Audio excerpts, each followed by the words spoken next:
Welcome to Voice of Sinoe here. 1, 2, test the mic. We are glad to be here with you again to have another wonderful discussion of VOSD.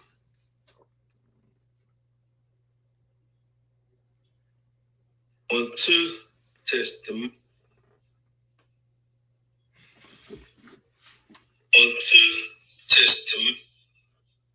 Mic check, 1, 2, 1, 2, mic check, okay. 1, 2, test.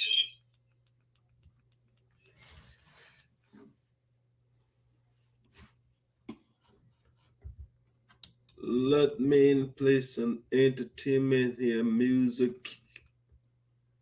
We'll be right back to have a quick conversation, about an hour. And we will be out of your face for today. All right, guys, we'll be right back with Voice of Sinoe to have our discussion. Hello to all my fans around the world. My name is Marie Nyenambo, the queen of traditional music. The only thing I want you to do to subscribe to my YouTube channel. I'm on Facebook, I'm on Instagram, I'm on WhatsApp, I'm on Amo. Just subscribe to my channel. Promote me, my fan. Subscribe to my channel. Subscribe, guys. Thank you.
All right, guys, welcome.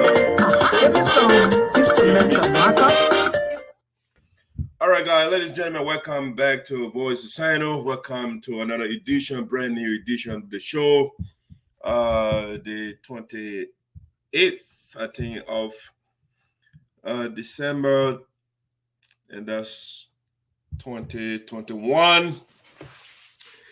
Welcome aboard, welcome aboard. We are getting there. New Year is here. I hope you are all prepared for the New Year to do new things, to change, to alter course. But for today, I have a quick show. I have a quick show for you, and I want to touch on quick things that I want to talk about, and I will be done for the day. An hour or around an hour we'll do it today, so it will be a little fast. All right, so let's get to my talking points here. Welcome aboard. Please share the link for us. Follow us on YouTube as well, so you can follow the show from there. All right, let's do a quick reminder here. Quickly, let me do this reminder. Again, we're going to be doing this until the inauguration is over. And so the inauguration of the national president of the United Sapota Association in Americas, Her Excellency President Francis Myers, The inauguration is March the 5th, 2022. All right. So we don't want you to forget that information. Like that information in. This is the president-elect that will be inaugurated. And yes, the vice president, Mr. Mane. All right. So keep the date. Save the date. March the 5th, 2022. Don't miss that program. It will be wonderful. It will be held in Philadelphia, Pennsylvania. All right, how you doing, Mary? Welcome aboard. All right, so that's something we wanted to remind you, want to let you know ASAP, okay? Now, let's go to the next thing that we want to talk about for today, the major thing. Just the reminder again, don't forget, if you forget, come to the podcast and to extract the information for the inauguration of the national president, President Francois Myers. All right. It will be held in Philadelphia, by the way, so you can buy your ticket now if you want to, somebody who likes to be up front or be the first. All right, so let me talk about this. I called it, is it bad to hold chapters elections in a wake of conflict? Is it bad to hold chapters elections in a wake of conflict? Now, whether you like it or not, our organization is in a conflict, okay? And the conflict was generated, was inherited by President Francois Myers, and it was generated by former President, Mr. Drio, okay? He doesn't want to leave power, and he doesn't want to go to the ballot box. So the best way he thinks he can remain in power is to divide the organization to have another branch in Minnesota, which is not recognized. All right. But we are asking the question, is it bad to hold elections in the wake of conflict? We have been hearing a lot of things lately. Other leaders of the various chapters, by the way, we have about 6 chapters in the union. And so there are leaders whose term has expired and they are still in power. And there are leaders who are obeying the Constitution. They say the right thing to do is to obey the Constitution.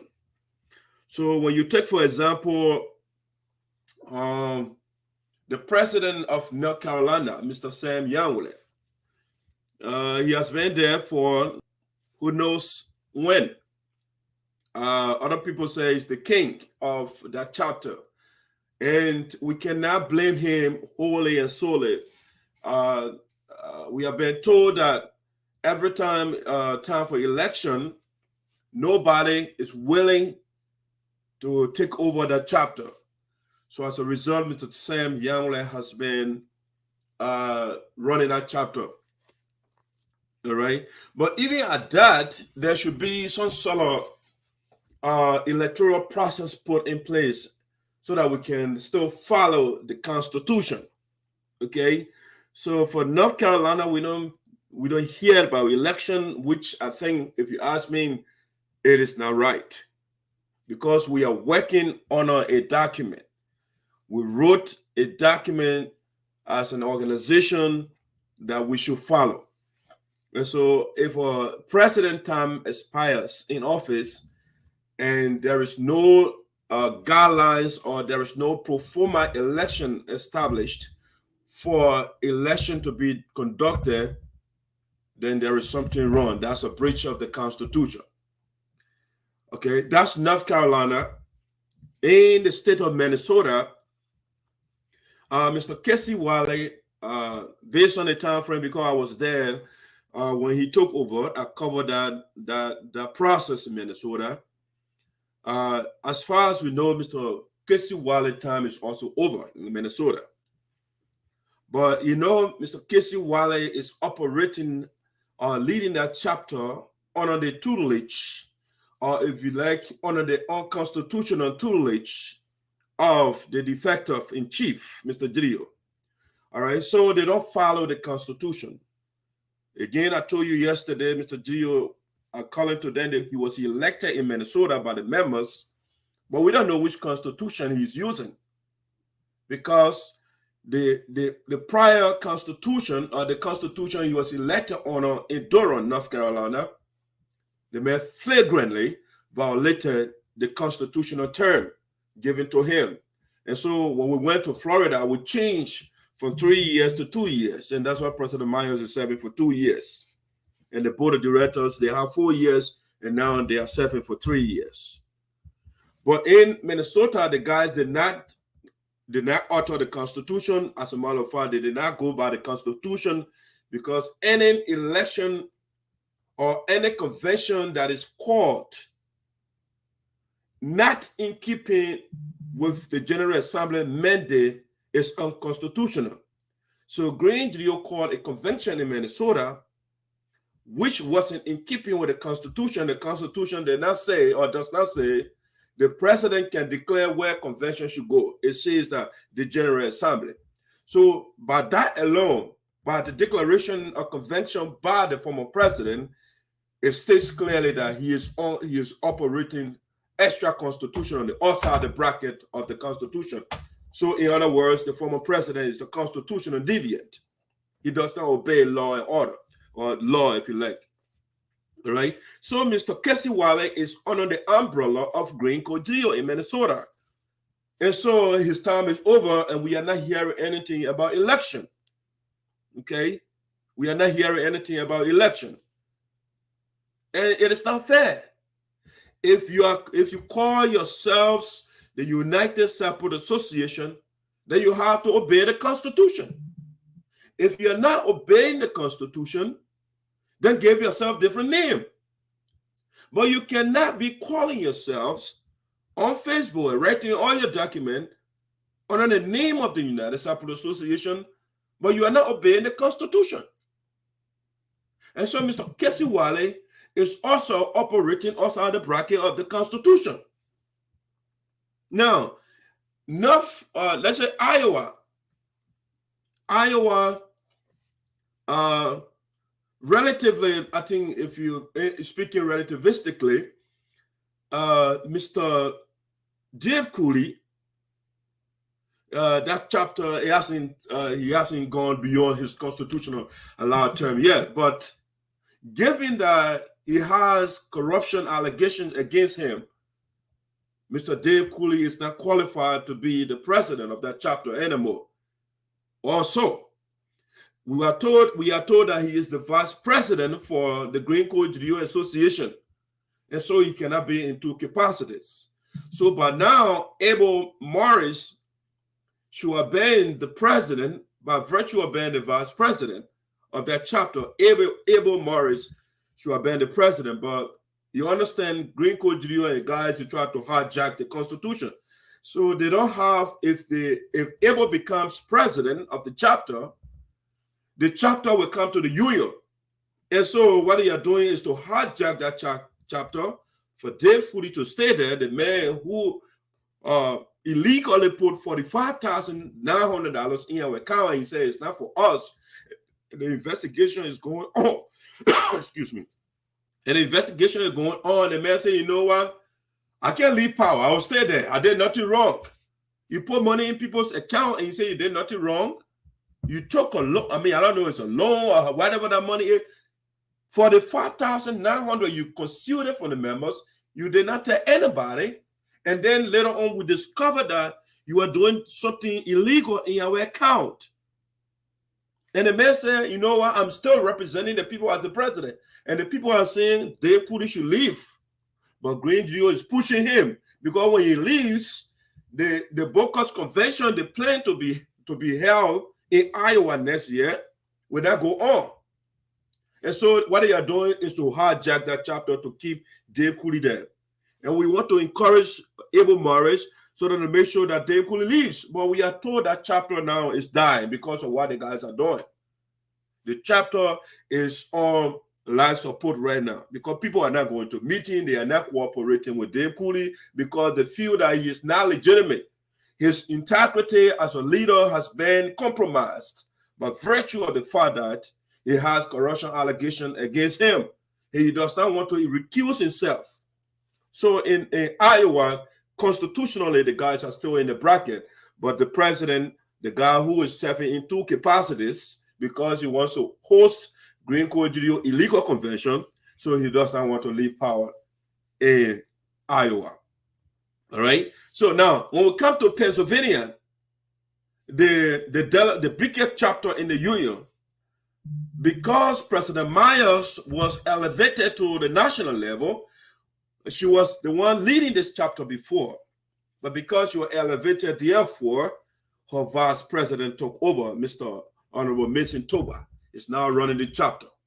That's why we have thought that for the fact that Dave Cooley was elevated to so-called national level, he would give way to Abel Morris. But no, the guy is still maintaining power.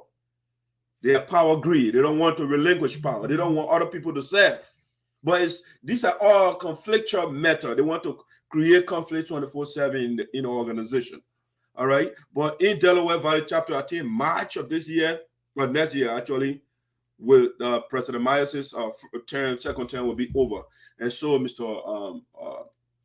Milton Teahjay will lead that chapter to election. All right. So that's great. We are fine here. Now, let's go to North Dakota. North Dakota, yesterday we reported the election is coming out January the 22nd next year, okay? 2022, they're having a presidential election in North Dakota. Now, the question that was raised is it right for the other leaders whose constitutional permitted time frame has expired to remain in power and only conduct election in North Dakota? Why only North Dakota? Why not North Carolina? Why not Florida? As a matter of fact, I think Honorable Brown, we don't know when we have to do the research to see whether in Florida the president is still within the ambit of the Constitution. But Mr. Brown is a constitutionalist, and so we are quite optimistic that he's working within the circumference of the Constitution. All right, but North Dakota is President Kolo is one of the guys who is a constitutionalist. He believes that he went to Florida to elect a new leader in keeping with the Constitution. And so he cannot elect the national leader based on the Constitution and then go to his state, North Dakota, and say, you know what, my time finished, but I'm not going to set an electoral commission.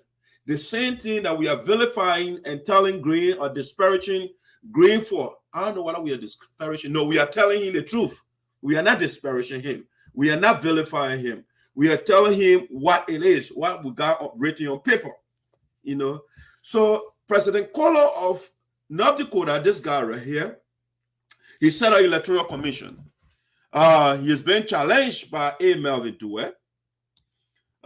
We don't know for sure how the outcome of that election would be, but President Kolo is doing the right thing. But we understand there are lingering concerns from the president and say, well, why is it that everybody else in the union or the presidents of the various chapters,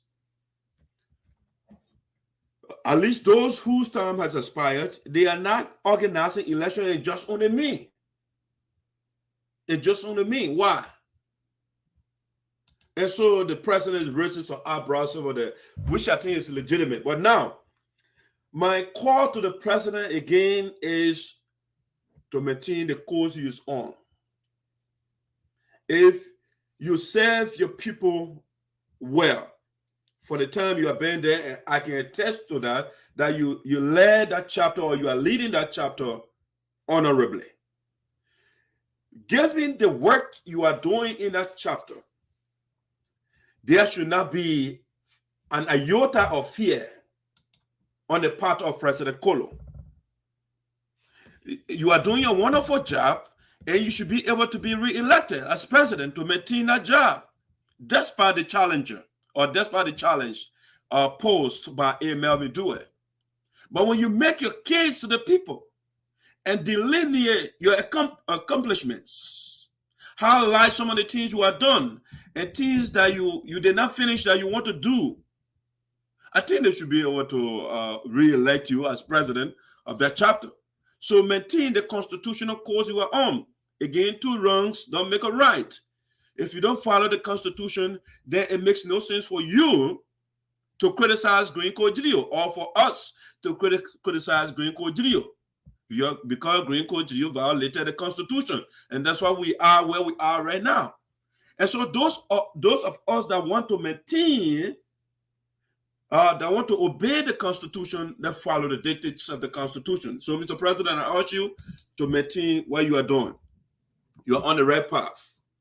But we'll insist that all the chapters in the union should not mimic the bar approach of Mr. G. Kodrio. Okay? We should not let us set ourselves apart from the deliberate violation of the former president. You know, we can't do that. And so the members in Minnesota, you got to do something to replace Casey Wally. He has to be replaced. You have to mobilize yourselves and challenge him just the same way Mr. Melvin Dewey is challenging the president of North Dakota. Mr. Abel Morris is sitting on his back in Iowa so that DIASPORA can leave the presidency, since they said that he is the president for Green Code Grio. So Abel got to take charge of that chapter. We're urging the veteran in North Carolina, if no challenger, we want to see some sort of pro forma election being conducted or web ballot election, so we can see that people are following the Constitution. We want to get updated on Florida to see what all things are on course. All right. Mr. Brown also over there, we are told no challenger, but we want to see if the time is over. Let's see, let organize just some pro forma election as well. But it will not be right for other people to follow the Constitution and other people not to follow it. When you do that, then there is a room for the chaos. And people will say, okay, what are we doing here? Are we running different organization? We are running the same organization. And so let's follow everything that we put in place. All right. So that's the thing about the election of the chapter that I want to talk about. Your compassion for our union will always be appreciated, and we will always support you in your quest for the best for our association of people. Thank you, Mr. Meyer. Yes, it is bad. First, the leaders should bring peace before any convention. Well, Zina, yes, the national leader, Madam Frances Clark Myers, was elected in the middle of conflict, but it wasn't done in violation of the Constitution. We as a body, the General Assembly, agreed in 2019 in Fargo, North Dakota, that the next convention should go to Florida. That's what we voted on. All right. So in keeping with that, we still went and had an election, even though there was conflict.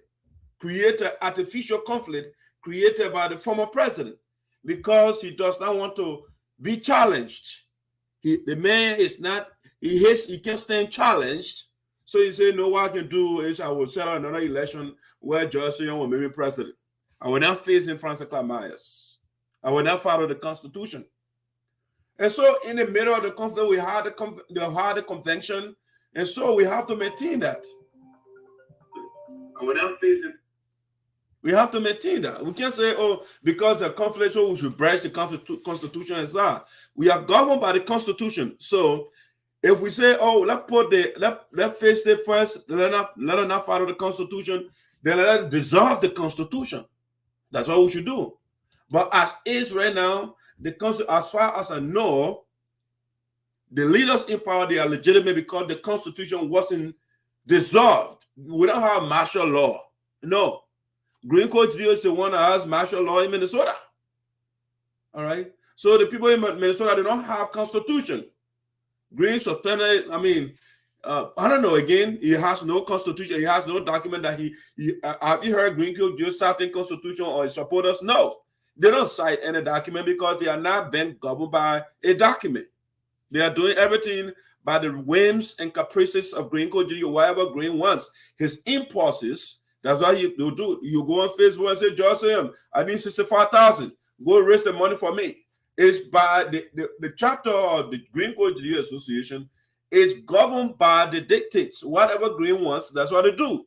Once he issues the fiat or the decree, they got to do it. That's not how you run your United Sapota Association. It has a document. It has a structure in place. You have the General Assembly, you have the Board of Directors, and you have the executive. Okay, in the absence of the executive, the board is in charge. That's how your constitution said. But over there, Green is the one that calling the shot, everything. The General Assembly will go to, he says, the United Sapota Association, and they went to convention, and they approved 3 projects. And in the middle of the game, they will change it and say, oh, we'll forget about one project. The other project we don't want to take it. It's not the United States. So they are doing things based on what Kamala Ross wants, or what Green wants, or what Juarzon wants. That's what they're doing. It's not the United Sapota Association. Besides, if you look at the power structure of the Green Code GO Association, it does not reflect the 6 sections of the Sapo tribe, no, or the Sapo ethnic group. It does not. It only reflects one family. All right. The president of that G Code GO is G Code GO Jegbadai. The vice president is Dave Kuri Jegbadai. The secretary is Andrew Sua Jegbadai. The financial secretary is Otika Swan Jegbadai. The treasurer is Darius Moen Jegbadai. You have the queen Moen Biko Jegbadai. You have the publicity man Samuel Jegbadai. You have the board chairman Madam Ross, Kamala Ross Jegbadai. I mean, I can go on. So that does not reflect the United Sapota Association. It's your family. If you want to ask, you ask Rabbi Snake Jegbadai. You know, so everybody just Jegbadai. Am I against the Jegbadai's holding power? No. But it has to be earned. It should not be given to you because of your family. Chair lady, Juarzon Jegbadai. Education man, elder Boy Jegbadai. You know, everything is just Jegbadai. And that's not how you do the organization. And number 1, the Constitution says the vice president and the president cannot come from the same place or the same region. But everything is violated in our Green Code Association. The vice president, Dave Kuri, is Jegbadai. Green Code is Jegbadai. And so they're from the same house, the same family, and the two of them, they are the president, the vice president. I mean, everything is just practically wrong. And so the guys got to they dissolve, I think you should say. They should dissolve that Jegbadai Association they have. Let it come on the side of the Jegbadais that believe that, you know what, before I am given job, it should be based on my competence. I should merit it, I should earn it. The people should look at my ability, not just from a family starter. So if you look at like Milton Jegbadai, Milton is saying, let the people look at my capability, my judgment, what I have done in the organization, my ability to do the work. And on that basis, he was elected as chairman of the board member, not chairman. He was made board member, voted by the people. So he earned the position. Winnie Jegbadai, based on her background, she's a nurse, so the president selected her to serve in the health department. So she earned the position, and not by virtue of family. Okay? So you see, that's the United Sapota Association. So things are not being done on Green Coast side, and you call it yourself United Sapota Association. Let me see. I don't understand why people kept saying we should have peace before doing anything when they are going to what Green Code is doing. They continue actually meant to say what Green Code is doing. Yeah, I mean, Green is not listening. This man came to his vice president. You are calling the man revolutionary vice president. potent vice president, peaceful vice president. Then you still want the man and say, we want peace, but this is not time for peace. But somebody say, oh, we're looking for peace. But the man that's supposed to champion him created a rift. So he should be at the front. But everybody willing, the man who can't stand in front of people over the dead body of the vice president and say, this is not time for peace. So nobody is opposing peace, but Green Cotilio. You tell Green that he should come to the peaceful table and dissolve that organization common board after Francis Myers' first term is over. If he wants to run, he is eligible to run. But you shouldn't create artificial organization over there and somebody say, oh, we want peace first.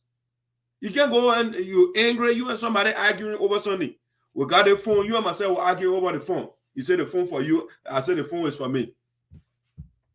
And then you go to the phone and you say, oh, the phone for you, I the one will keep the phone. No, you are not in any moral position to keep it. Number one, the people say, oh, we have our bank of funds over there, right? They say, don't go there and take phone from there for you. You want to install one phone from there. You went buy again and store another phone from there. You went there. I mean, you keep stealing. You're taking money from the people account over and over and over and again. And you say, oh, why they reminding you that your time is over? So you want to take more money. Is that how you run an organization? If you think you have a legitimate case, the Constitution says if the board and the executive, they can agree on issue, let it take it to the General Assembly. Green should have gone to Florida and make a case to the people. But he said, no, Florida is a slaughter hall. He's not coming there. Even though nobody was killed over there. Nobody was slaughtered.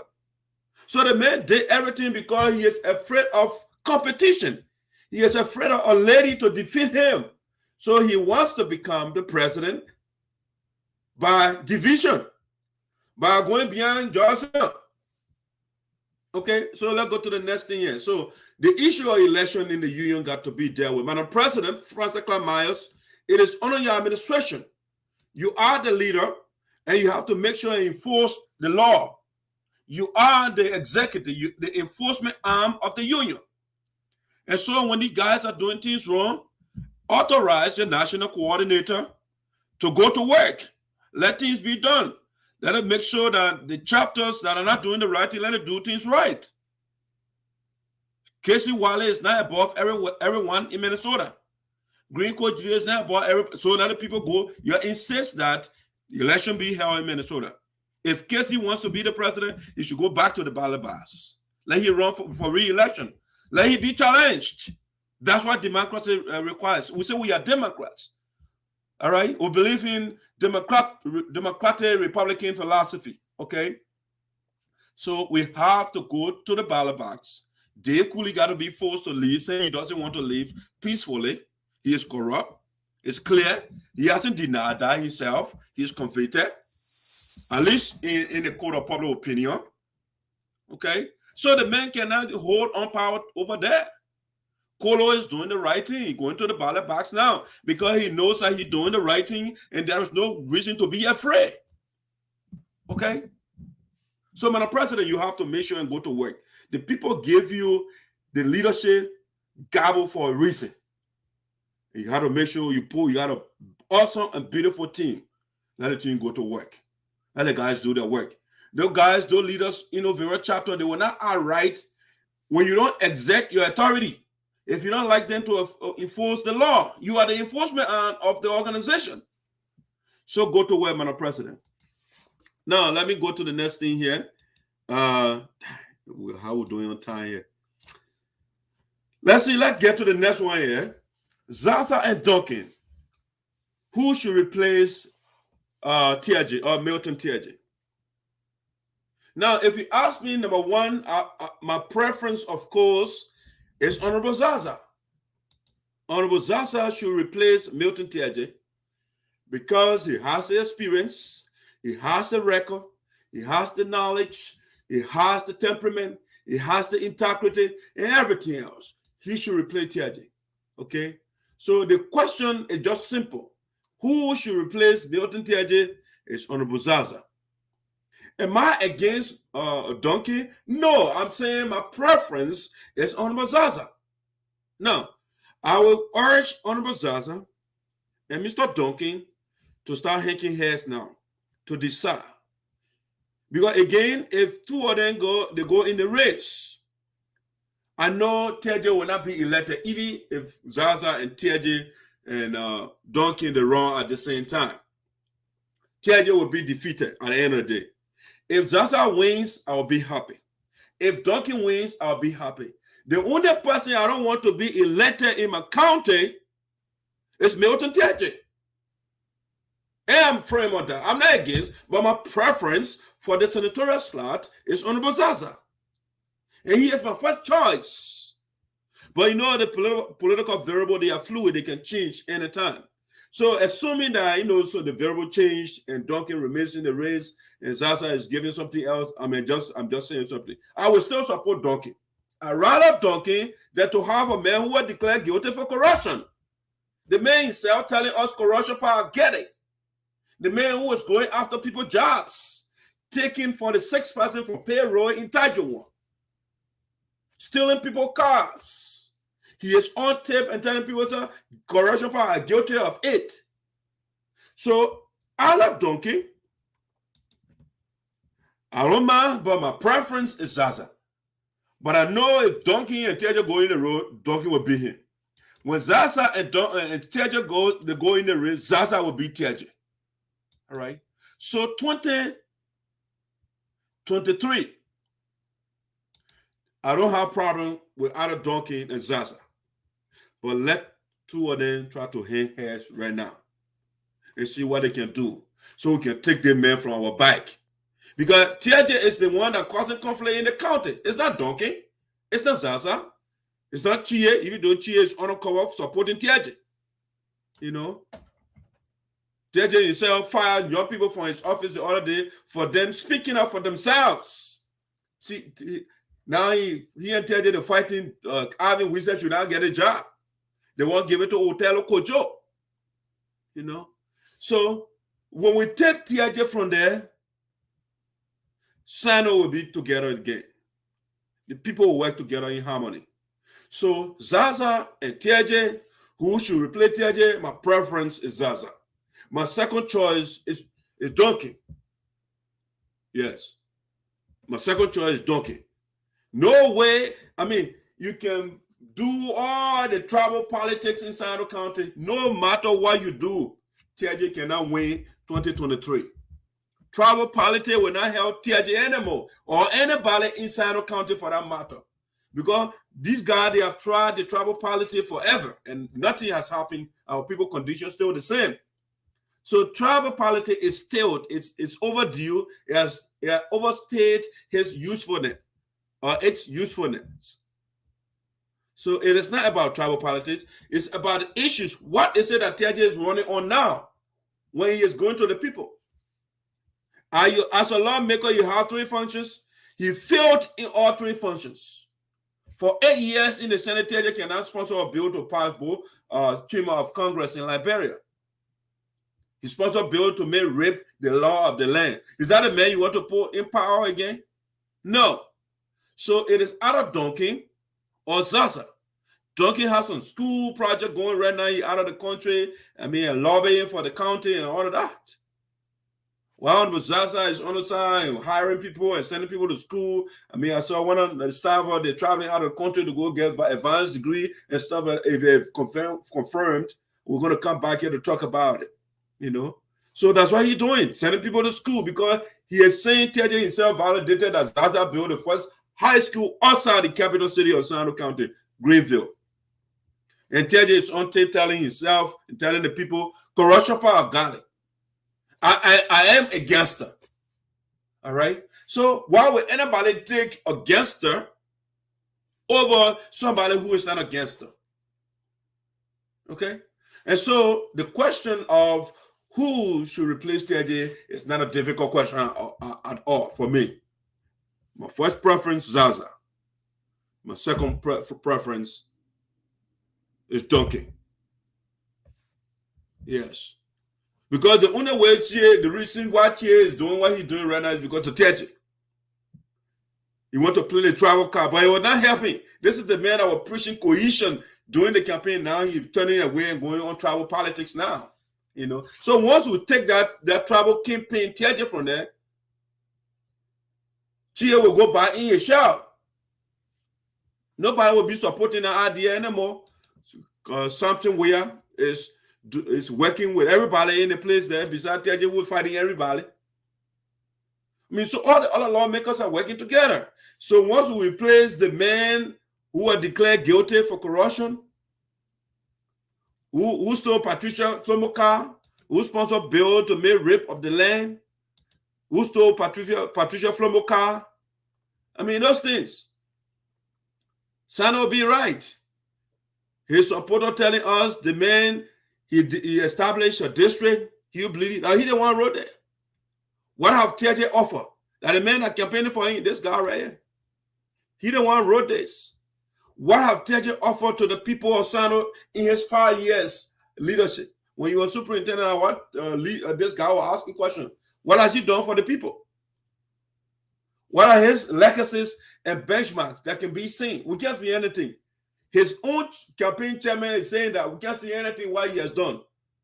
Does he have the leadership ability to lead or an ability to engage into insults? You see, the white man saying the only thing that Teahjay understands is to insult people, to fight, to engage into tribalism, sectionalism, gangsterism, authoritarianism, or what can you say as a supporter? So you are asking Teahjay's supporters, besides these things, besides gangsterism, being gangster, being sectionally, being tribally, what is it that Teahjay can show? Nothing.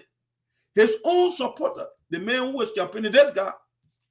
Now, how he selling so when he goes for campaign in 2023, he will be telling the people, ladies and gentlemen, I'm bringing a candidate to you who insults people, who fights 24/7, who believes in tribalism, sectionalism, gangsterism, authoritarianism. Those are the things. Now, what Hugh Bleedy going to sell Teahjay for? I don't know why he didn't add corruption there too, because the man was declared guilty for corruption. He would believe got to add that too. He got to add it that Teahjay fought people in his own country not to get job. He was calling the districts, Boca district resurfaces, so people cannot get job. He would believe got to also add on that list that after calling the district Boca, he sponsored bill to amend Boca district. He would believe got to add that on the list.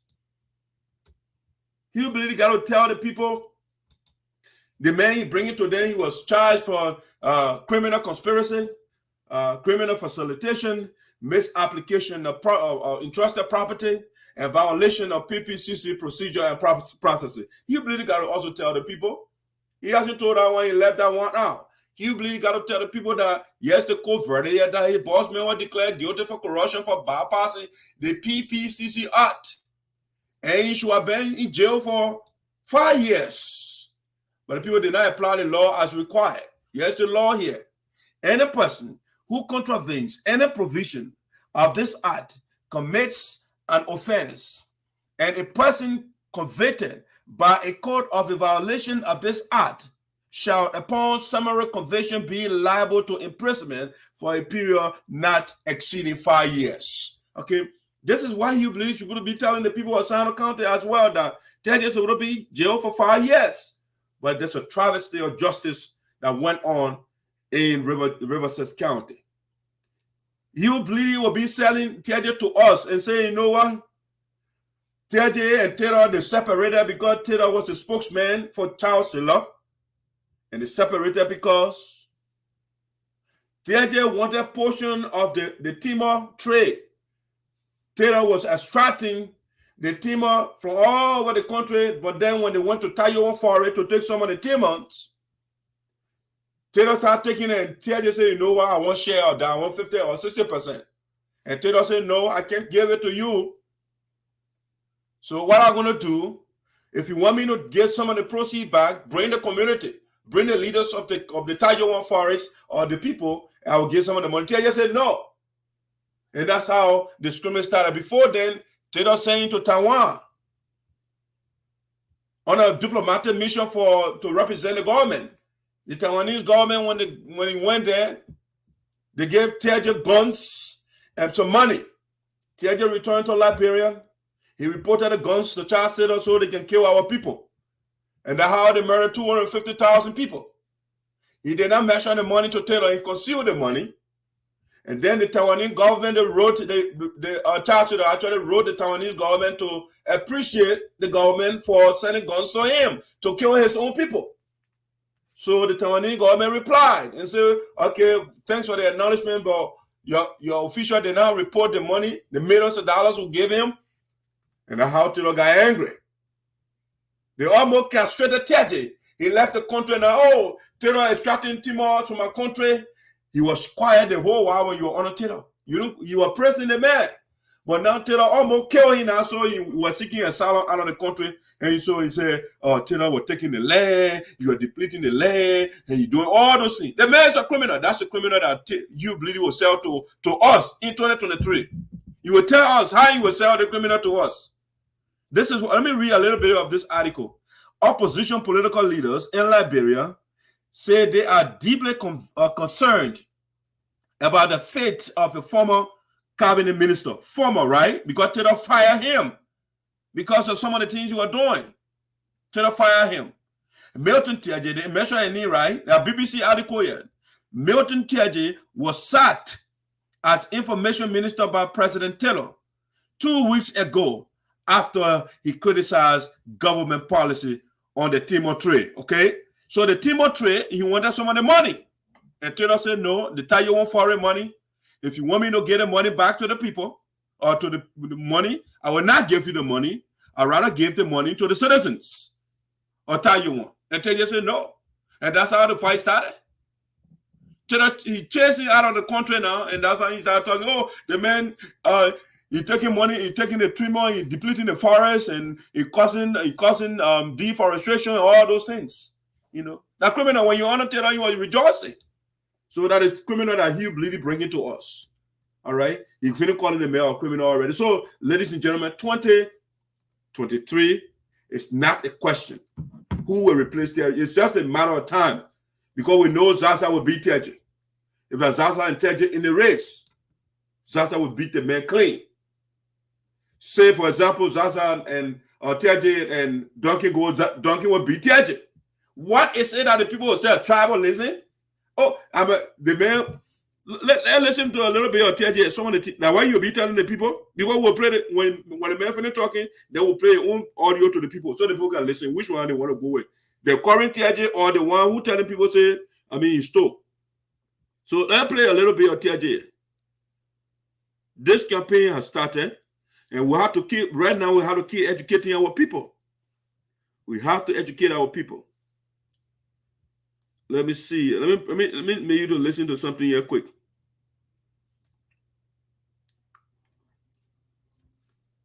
My video coming, my audio here. Then my other phone here can give me hard time. Okay, let me go to something else. Time is fast spent. All right, so that's a little bit the question I was asking. Of course, Honorable Zarzar will be replacing Teahjay. All right, no doubt about that. No doubt about that. All right, let me get to the next thing here. Let's look at Madam Gallah Jegbadai-Fully was petitioned by the Rural Women of Sinoe, Rural Women Association. They petitioned her to take the spot, of Honorable Zarzar when he shall have ascended to the Senate. You know, so the women say they want to be represented as well in the Capitol building from Sinoe County. And so the petition Gallah Jegbadai-Fully. Let me bring that video. Let's share that video with you quickly. I thought I had it up already, but let me go to it quick. All right, let me go to that video quickly. It will be up shortly, so I can share that with you. Where am I?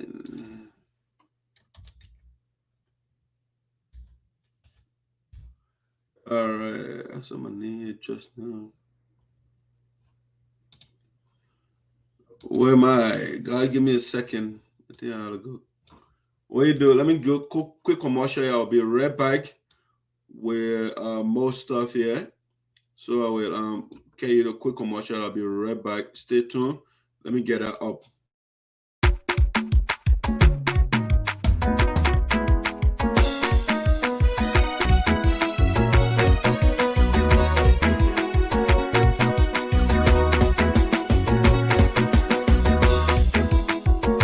walking on.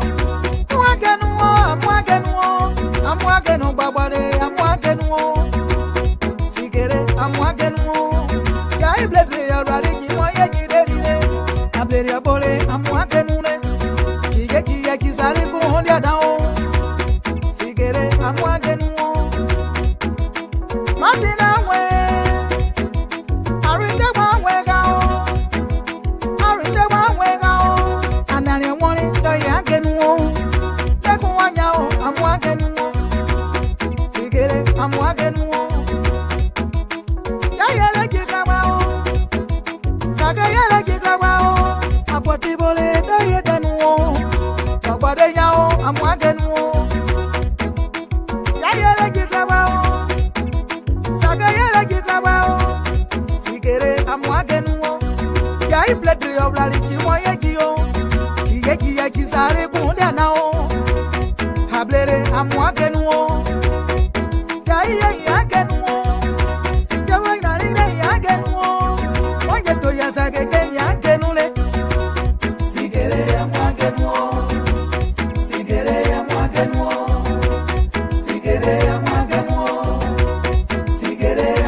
All right, guys, welcome back. Let's play that video quickly. Let's do the screen sharing here for you.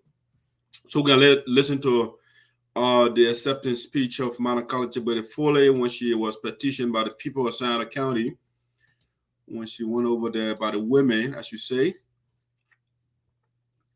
Let's play that quickly. Make it bigger. Excuse me.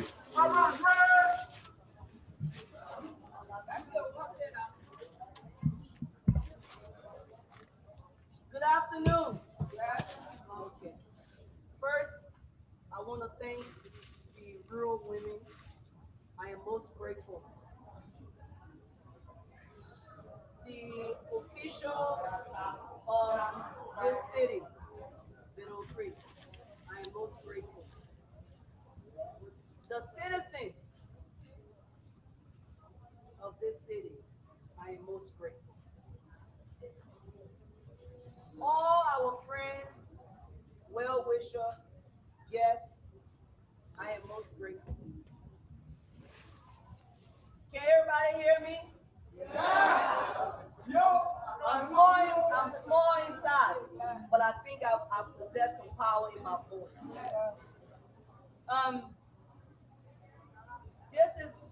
This honoring program is actually, I can't express myself, but I want to thank everyone, but most especially the women, because you know we said this is a petition to petition a female, and I am grateful. And I hope everyone around the world, Liberian, non-Liberian, to see this program. We the women, I just want to say something. Some time back, someone had made a statement. Women can't win. They can't win. They can't win in Sinoe. So right there, Madam Gallah Jegbadai-Fully, you know, it's a politician. So a politician, they are tactical. They don't sort of call their opponent's name. But you're making a direct reference to Mr. Alice Sonnyborn Noah, who was the host of Voice of Sinoe. You know, she came here, and that's what Alice said, women are not going to win. And so it was Alice Sonnyborn Noah she going after over there. Okay? So the politics in Sinoe County is getting real. You know, the woman said a while ago, somebody, you know, so she attacking Sonnyborn Noah. They say woman can win. Listen to her. Woman can't do what a man can do. So the politics in Sinoe County is getting real. Telling Sonnyborn Noah, they say what woman man can do, woman can do it. So Gallah Jegbadai-Fully is saying, I want to challenge the women. They are saying we want to challenge Sonnyborn Noah theory, whether it is true or not. Now what they on here now?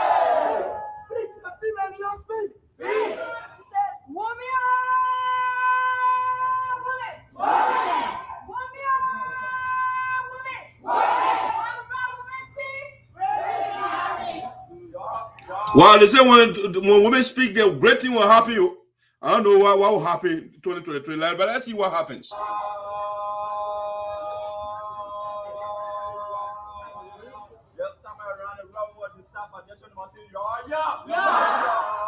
The Senate mayor is actually standing with her. So it's getting serious.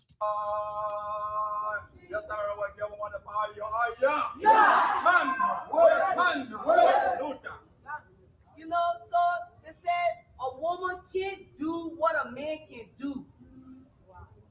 That's some truth in that. But we're talking politics. Politics is not your physical strength, it's that mental strength. All right, so the woman is smart. You see, she said there's a truth in that. Certain things men can do, women can do it, that's true. But in politics, it's not physicality. It's not punching each other or breaking things. It's thinking. You're using a man who got more ideas. It's about ideas, okay? That's what the woman breaking it down to the people. Listen. And to all my women, to all the men, to everyone, I can guarantee you, there's no man or woman that will be in the race that can stand beside Gallah Jegbadai. Wow. So she posed a very big challenge to the other guys, the men. She said no man or woman will stand beside her. I don't know why she get around with the electricity or what. I mean, people can stand next to you. But, you know, I don't know what will happen. She said nobody can stand, but I think she's speaking intellectually. You know, who will make the case to the people? She will make a better case to the people than her opponents. That's what she's saying.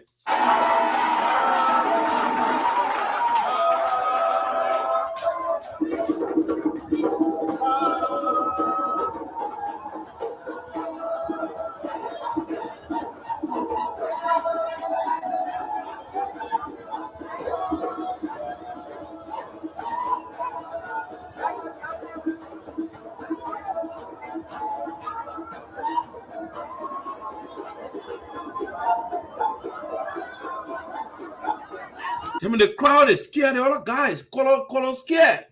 Color saw the crowd and said, "Damn it, they will beat me again. Zarzar beat me before, and they will come and beat me." Look at the crowd. It's a huge crowd over there.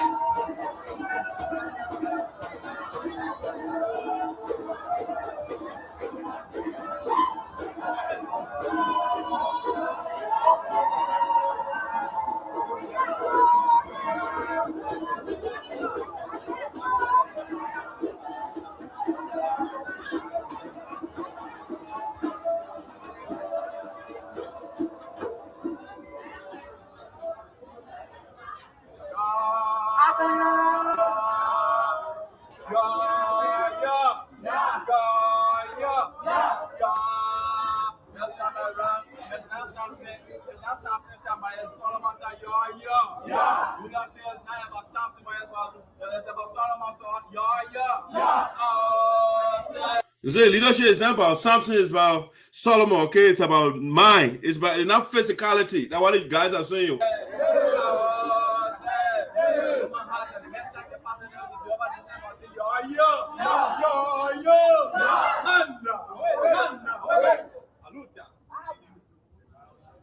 So, please, I want everybody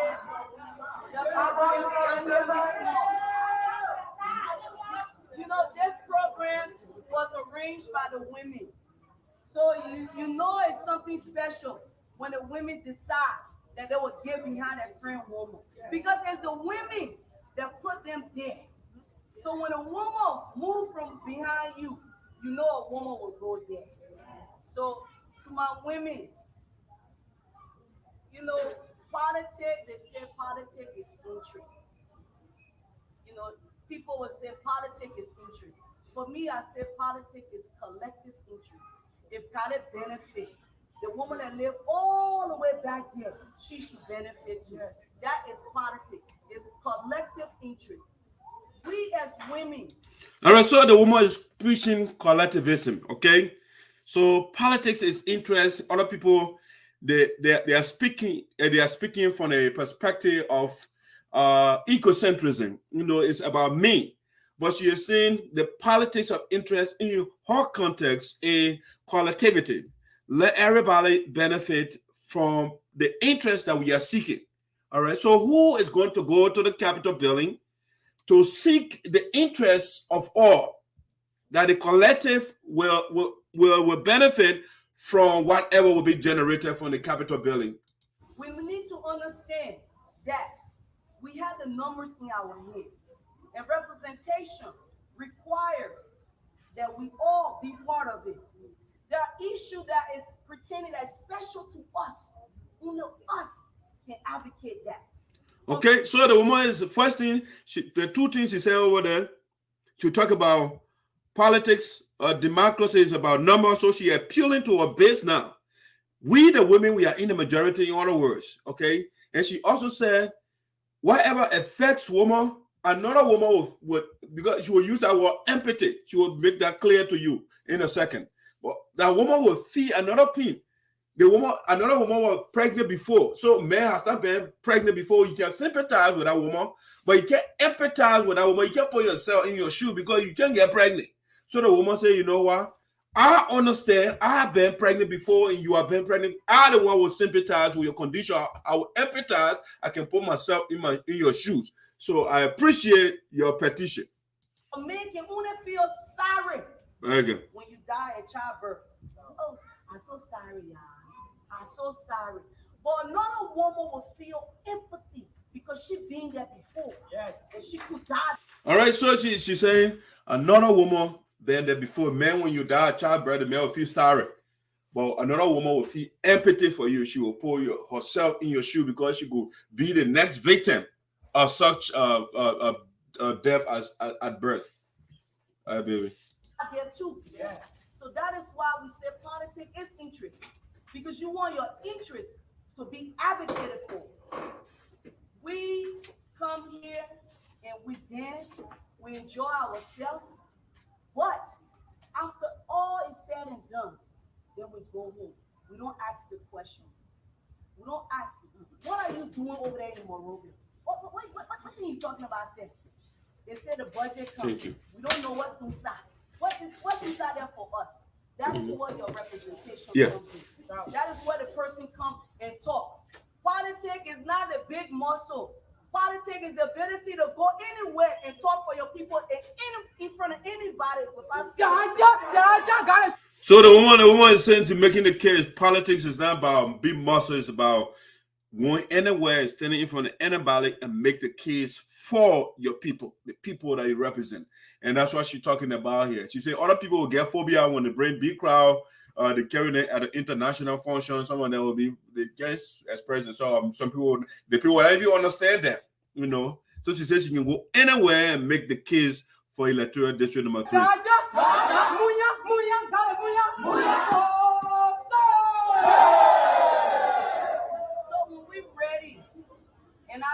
And I ask for everybody's support, because without the man, it can't be the woman. Without the woman, it can't be the man. So we need each other, and it's all. Yeah, that's, you see, I like her observation. She not only appealing to her base, she recognizing the strength of both genders. Okay, we need each other. We need to be together. So I like that part of her. What did she say? I mean, she's saying right in here. Us against them thing. We're not against nobody here. But in any community, in order for that community to develop, in order for that community to go to the next level, all the major players have to be at that table. We all have to have something to say at that table. Now, we know that 2023 is coming. The race is not going to be easy. I agree. It's not going to be easy. But if we decide to pick our leader based on qualification, based on the ability to do the work, I guarantee everybody here will vote for Gallah Jegbadai-Fully. They said the one qualification. All right, so ladies and gentlemen, that's a little bit of Madam Gallah Jegbadai-Fully over there. Her presentation when she went to Juarzon. I mean, she did a good job, you know. All right, let me read this communication to you from the leader of the chapter over there in North Dakota. I know I just got the communication while I was talking. So we want to read that from the chapter, United Sapers Association in America's North Dakota chapter, USA and DC. All right, it says the Independent Elections Commission 2021 general elections timetable. Okay, so let's see the election timetable for North Dakota here for the second. Our elections are scheduled for September 4th, 2021 in North Dakota, in Fargo, North Dakota. September 4th. All right. Is it O something here? I think so. I think they have to update it. In North Dakota, USA. These guidelines and procedures shall govern the elections for the following officers. Okay, so the president, the vice president, the secretary general, the treasurer, financial secretary, the chaplain, and parliamentarian. Those are the positions they're going for. Number one, submission of letter of intent by candidates, August 16, 2021. Okay, so it has to be updated. You can send this to the forum on the platform, and the information is antiquated. Voters registration, they got this August 6th, and all of that. No. All registered voters shall present a state ID, school ID, or driver license. They got here publication and declaration of qualified candidates. They got August 28th. Okay, they say the election is January 22nd, 2022. So it can't go back to 2021. So this has to be updated. Publication of final voter roster. Let me see. So but anyway, they said all candidates seeking election shall submit an application to the Elections Commission stating stating his or her intent with a I will call back shortly, so I'll call you back. So Gaia president 125, vice president 100, the candidate's fees, okay. 125, we got secretary general $100, treasurer $100, financial secretary $100, and chaplain. Let me see what the call is about here. Hello? Hello? Yeah, how you doing? President Kolo. Yeah, how you doing? Yeah, I'm good. You want to participate? Not really, but I just want to correct something about the message you are reading on your talk show. Your talk show. Yeah, I'm good. It's an old one? Yes. Oh, okay. I just saw it, so I just thought it was just sent. All right, thank you. No, let me tell you what I want to tell you. No, that's correct. That's it. That's yeah, you got the other device on at the back. You want to lower it, please? Okay, let me lower it. Hold on. Let me lower it. Okay, so and the message you just read, that's a message I know that in my office, and that the message are depending on that I know of that we will have the election, and that's a document I have in my office. The only thing that changed in that document is the voting day. That's the voting day. They told us that we're going to vote January 2nd. But the payment beginning and starting of the registration, everything that's over a long time ago. Oh, okay. So that's what I'm getting the information to be able to publish that for the people to be aware of what's going on. Okay, so the August so everybody did a registration and everything else. So those that know that registered, and when they will have the meeting, I only have the 3 persons that registered for vote to vote. I mean, when you say 3 persons to vote, you're talking about the voters or you're talking about the candidates? The candidates are registered to vote. Then who are those? I know President Kodo, she registered to vote. Mm-hmm. I know Moise Sua, she registered to vote. As what? As treasurer. Okay. And I know Juarzon did a registration. This is his registration too as a financial secretary.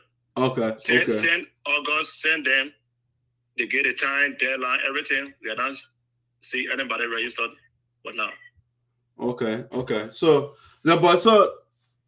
but the timetable that was set at the time, though, what time elections should have been held? Because if you say those people have registered already, what's the election date that was set? Share on the message I sent to you. Okay. then you go to know. I don't want to say what I don't have the people that I'm reading. Then you would know what I'm talking about. So they said number 7 debate September 4, 2021. Because you guys did a debate already.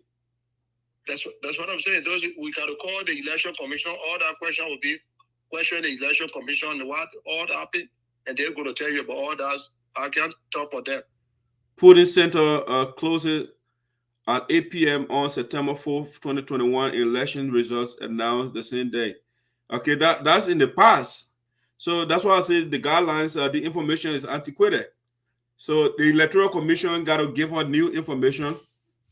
With respect to how the whole process is going to go. I think the information we cannot rely on it right now because we are not in September. We are in December right now. So they have to, if that first election that was scheduled was canceled, then the Electoral Commission, who did you appoint at the time though to be the chairman of the Electoral Commission? I have the editor here. Are you still the chairman? He traveled to Liberia, then we use his assistant, which is Doris Kofa. Doris, okay, so Doris, has she updated the information? Not yet. She did not have a discussion. So I don't know why did they come to you that we have the 22nd January will be the election day, because we know that those that registered to be voting at the time now. So I don't know why they come to you that way. No, but they were supposed to vote at the time, but they didn't vote. So it means that maybe the time frame has been changed, though. Okay. Yeah, I know. I just want to ask that's what I'm saying. I myself, I know about that at the time frame has been changed, but the date of the registration, whether they changed, that's why they don't tell us about that. That's what I'm saying. They only told us that the voting day has been changed. So, but Mr. President, you are in charge, so you got to reach out to the team you set up to see what is going on. So you got to do a follow up now with the team.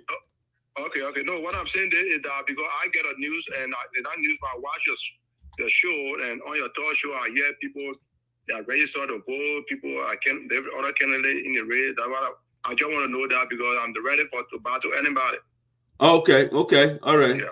I see. Okay. So I just get the information to you the time that from August to the time you just check the month, and then you tell me how many months between there. If somebody have that plan to vote against me, and then what now you don't ready or just to break confusion or what? That's what I want to know. But I'm ready to battle anyone that come in the race. Okay. Thank you. Okay. All right. Thank you. So that's the president of the North Dakota chapter, President Kolo there. He said he's ready to battle anybody who will get in the race. And I think, again, yesterday we broke the news. Marvin Dua is in the race for sure to battle the president of that chapter. Okay, Mr. President, thanks for calling the show. Okay, thank you so much. All right. Have a nice day.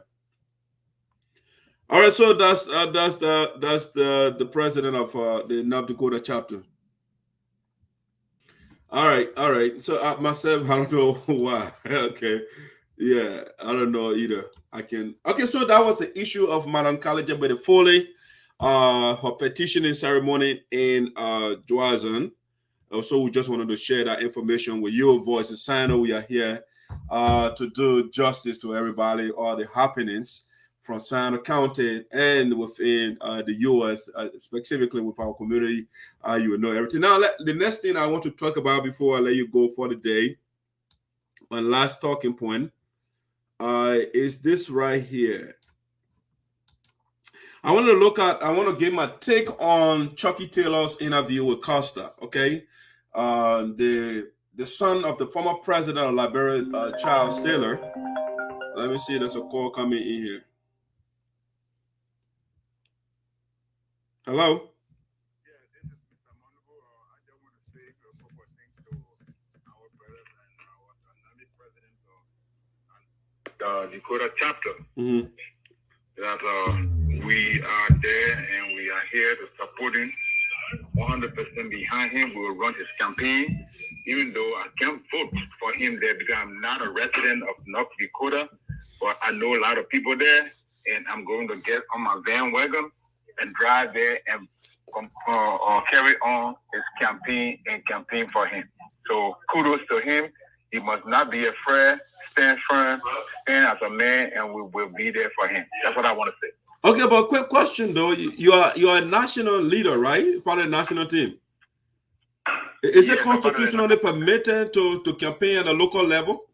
Oh yeah, you can do that. I don't think it's in the constitution where they can start you from not campaigning for somebody that you want to be in a position for the chapter and as well as support the national. Okay. I don't so the federal can intervene in the state election.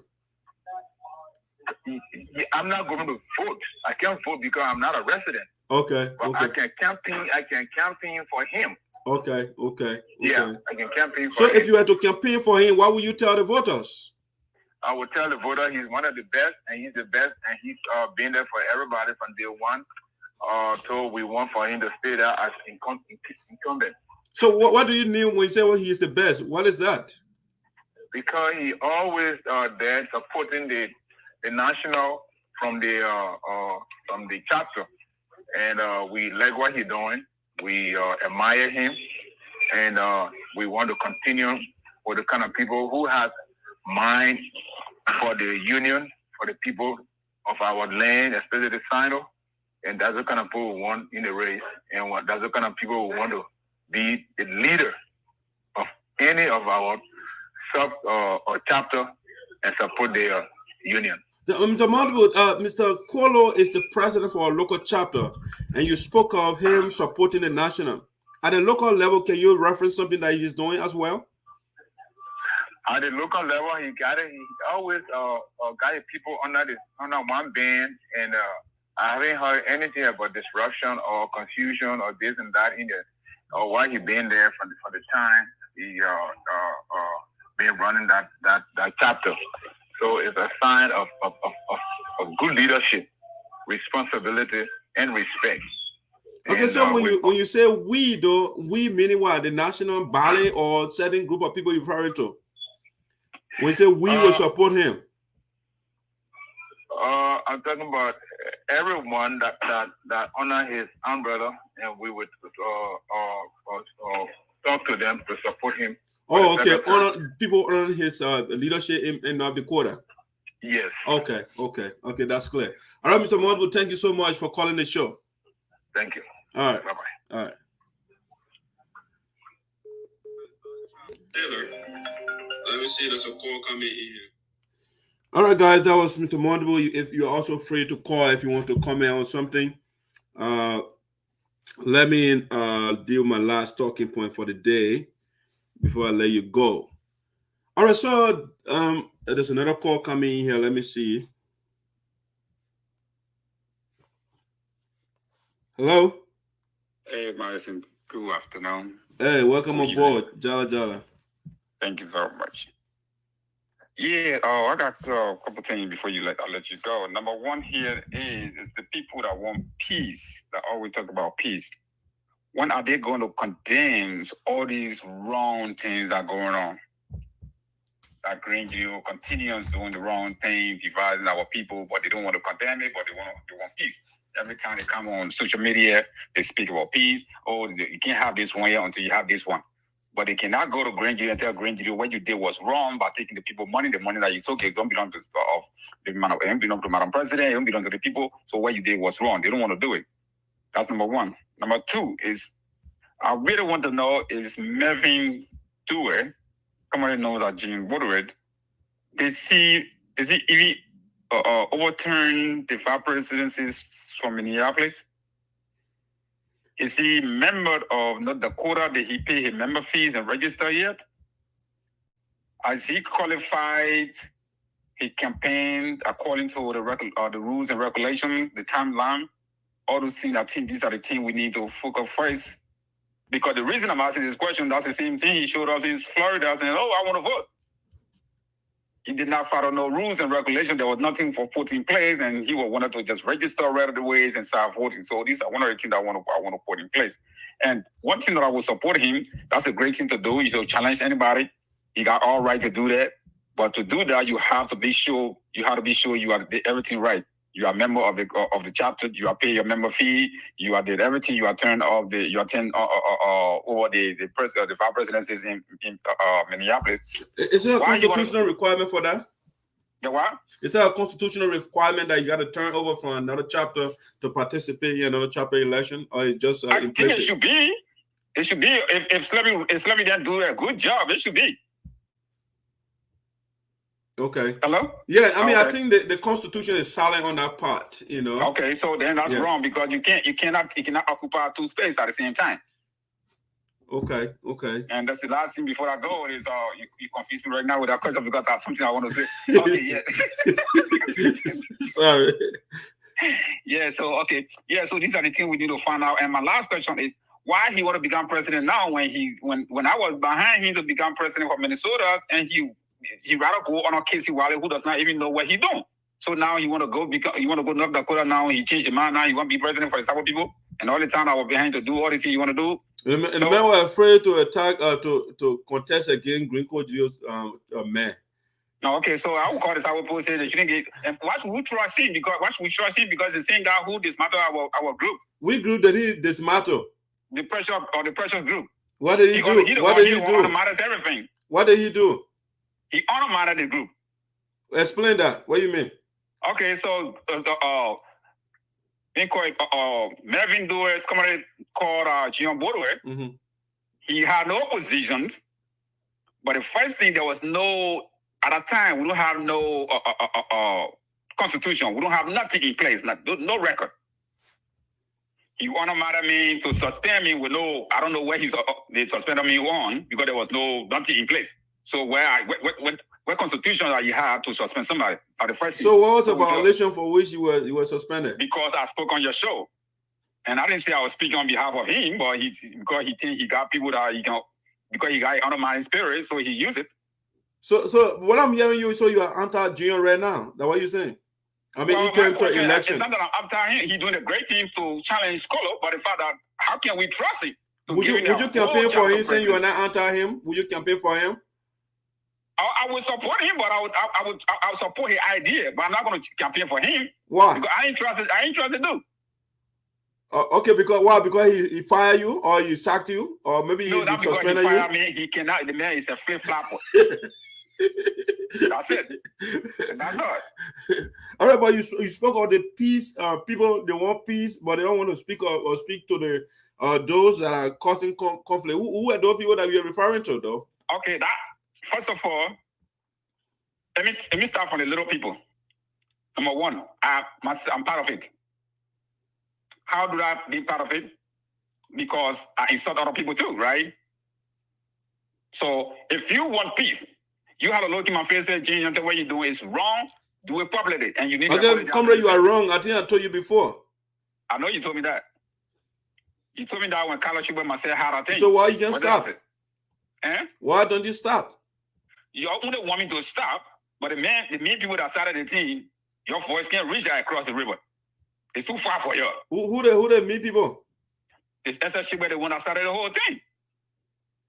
How many times you guys called Jegbadai-Fully to stop doing what he's doing? He didn't apologize to people. He had never apologized to one single soul. But the man doesn't listen. Oh, so then you want somebody else to listen. Who does that? No, boy. How that been fair? Yeah, but it's not fair. But they say Michelle Obama said when the other person goes low, you go high. So why should you go low too? You see, that's the word the thing Michelle was saying. People just saying, "Oh, you go, other person go low, you go high." Does not mean when the person keep doing the same thing, then you leave it. Then we just continue putting it on the raw. So you are a proponent of the philosophy of let's just say Moses, you do me, I do you. That's not what it's nothing that come from the Bible. The people that go to church every day. Is that an answer to the question? Are you a proponent of the philosophy of do me, I do you? Yes, I do, because the fathers only English is understand. So eye for an eye. You don't think you will leave the world blind? Oh no. Eye for eye is lead to a good thing, because you know why? There's a time limit on everything, because if Green you continue to do it, you don't want to listen to nobody. Somebody else will. You know how they came quiet. No. When I started buying them from all angles. Oh yeah. They went. Look, it have to be somebody had to be somewhere that I can challenge them. But when every time somebody, let me tell you, and this year go to the error. It's because they continue. They don't put nothing in place. But so comrade, I don't know whether it will be fair assessment, because the elders, for example, they gave whole guidelines as to how the board and the executive should operate, and Green violated all of those. So you can't blame the others. Guideline does not have no consequences. And if guideline you put in place and there's no consequences, that guideline is not even guaranteed. So, but how do you enforce guideline, in an organization where you do not have police and military? It don't have to be police in a community. So the example, let me just say example right now. Say Green is continue what he's doing. First of all, they call the elders back home, and the other one out here say, look, anything that Green does in Sinoe County is not on behalf of the Sapo people, because he disrespected every Sapo man in this place. So anything and anybody who be part of that thing, that you are not serving in any Sapo community or doing anything for the Sapo people, because as far as Sapo people concerned, we don't know what he do. We don't know him, and we don't want to be part of him. If the people put those things in place, I'm telling you, things will be straight. But no, they don't want to do that. As a matter of fact, I called the chairman of Liberian right now myself, the political chairman. I told him the same thing. They need to put things in place like that. Yeah, hold on a second. I mean, Merchant, and I'll call out here. Yeah, James, go ahead. Yeah, so that's what it is. I'm going to put that thing in place. That's it. For me, that's what I got. Okay, all right. Thank you. Mr. Mahmoud.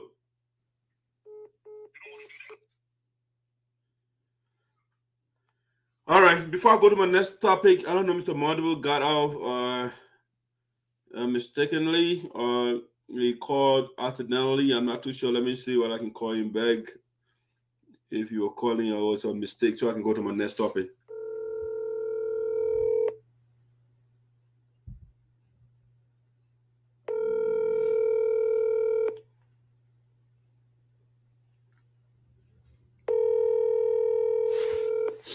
All right, I think he called on accident.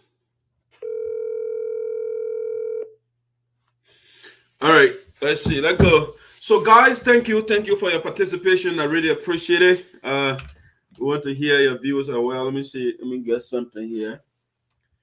Let me get my volume down before it disturbs you. All right, this one I just want to get my take on the recent interview Henry Costa had with the son of the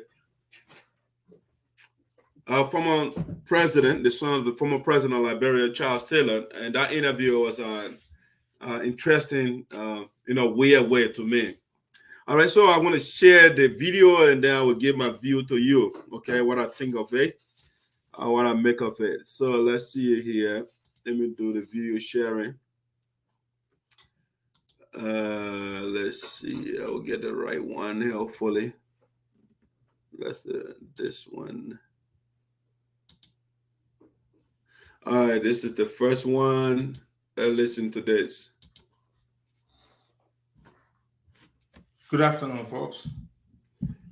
I am expecting. Let me forward that a little bit. Any movement down, share the video. And he has asked, is in prison. And he spoke last week to the BBC and to welcome, share the video. I'm awaiting a call of Mr. Chuckie Taylor from speak to the Liberian. Okay, I believe I have him. From a federal prison, you will not be charged for this call. This call is from... This call will be recorded and subject to monitoring at any time. To accept this call, press 5. To block this call, you may begin speaking now. Good afternoon, sir. How are you speaking? Good afternoon. Is this Chuckie Taylor? Yeah, I no longer recognize that name, but yes, Gomai, if you don't mind. Gomai, with respect, sir. Gomai. Is this Mr. Costa? This is Henry Costa. So this is Gomai, formerly known as Chuckie Taylor. Correct. All right, so hold on. I have about 1,000 people already listening. Let me just ask them, folks, can you hear my guest, Mr. Gomai? Can you hear him loud and clear, folks? Can somebody tell me whether they can hear him? Yes, I believe they can hear you. So, Mr. Gomai, first of all, let's begin with why the name change? That was for personal reasons, but I will say that it was largely predicated upon a cultural re-identification. I respect that, sir. Now, today is the... Okay, so the name change, you say, was based on cultural re-identification in prison, all right? When you were outside, there was no cultural reawakening. But when you were in prison, you had cultural reawakening, so you have to identify with your culture, and so it changed the name. The 19th day of December, and we're just a few weeks away from, a few days from Christmas. What message do you have for the Liberian people? A couple of days away from Christmas. Well, that's really a loaded question, but let me start by saying this. Unfortunately, in my BBC interview, it was explained to me that the interview had to be extremely concise. But first, I also want to say that in my initial interview with Juarzon, I extended an apology to our people. I did so again in the BBC interview. But I want to make a more formal apology, and I want to symbolically hold the feet of not only all of our elders, but as well as my peers and the younger generation as well. I want to formally apologize for being a part of anything that may have had a negative impact on our people. Okay, I mean, it started first, right? It started fine, at least to me. But when he started using what may have, you know, he did stuff that actually had practical negative. Some people die in the process. So when you started using probabilistic language and said may have, you know, it's not may have. Things that are there that had negative impact on the people, you know, by trying to play language games, you know, with some of us. But we can't take that. So he said may have. No, you did something that actually harmed the people of Liberia. So you have to think when you're apologizing, you use the right language. You don't use probabilistic and maybe and perhaps, you know, and those things. Go straight to the point, apologize. I did X, Y, Z, and I'm seeking apology. I'm apologizing. I want you guys to, if they're forgiving and you're seeking, you ask the people in that manner. But when you say may have, perhaps, maybe, that means you are not taking responsibility for what you did. You are still defending yourself professionally. Formally apologize to our people for not advocating for those who I should have advocated for. I want to formally apologize for having the ignorance of my youth guide my understanding. Many of us were led to believe. Okay, so he said two things over there. The first thing he said, you should have advocated for those you should have advocated for, but he did not advocate for them. You know, he had all the power. His father was the president, and he did not advocate for people that he's supposed to advocate for, you know. And he said he's sorry for that. And then the next thing, he gave him an excuse that he blaming now, not himself, he's not taking responsibility. It is the ignorance of as an innocent man or ignorant man at the time you were young, the ignorance of a youth. So it's the ignorance of the youth now he is blaming. Not himself, he's not taking full responsibility for what he did. So now he's segued from taking full responsibility and saying, you know what? It's the ignorance of my youth that caused me to do what I did. It's like, you know, the Christian saying, you know, I did it, but it's the devil that fooled me. You know, so now he is blaming the ignorance of what he did. He blaming the ignorance is not himself, you know. And he wasn't a little boy when you were part of his father. You were hearing from, as we go on into the interview, where he was in the United States and he flew from here. He went to Liberia to enjoy the gravy from his father. even though you're trying to talk down to his father, how his father wasn't in his life. And so now his father became president, so he has to go enjoy the loots of the country, you know.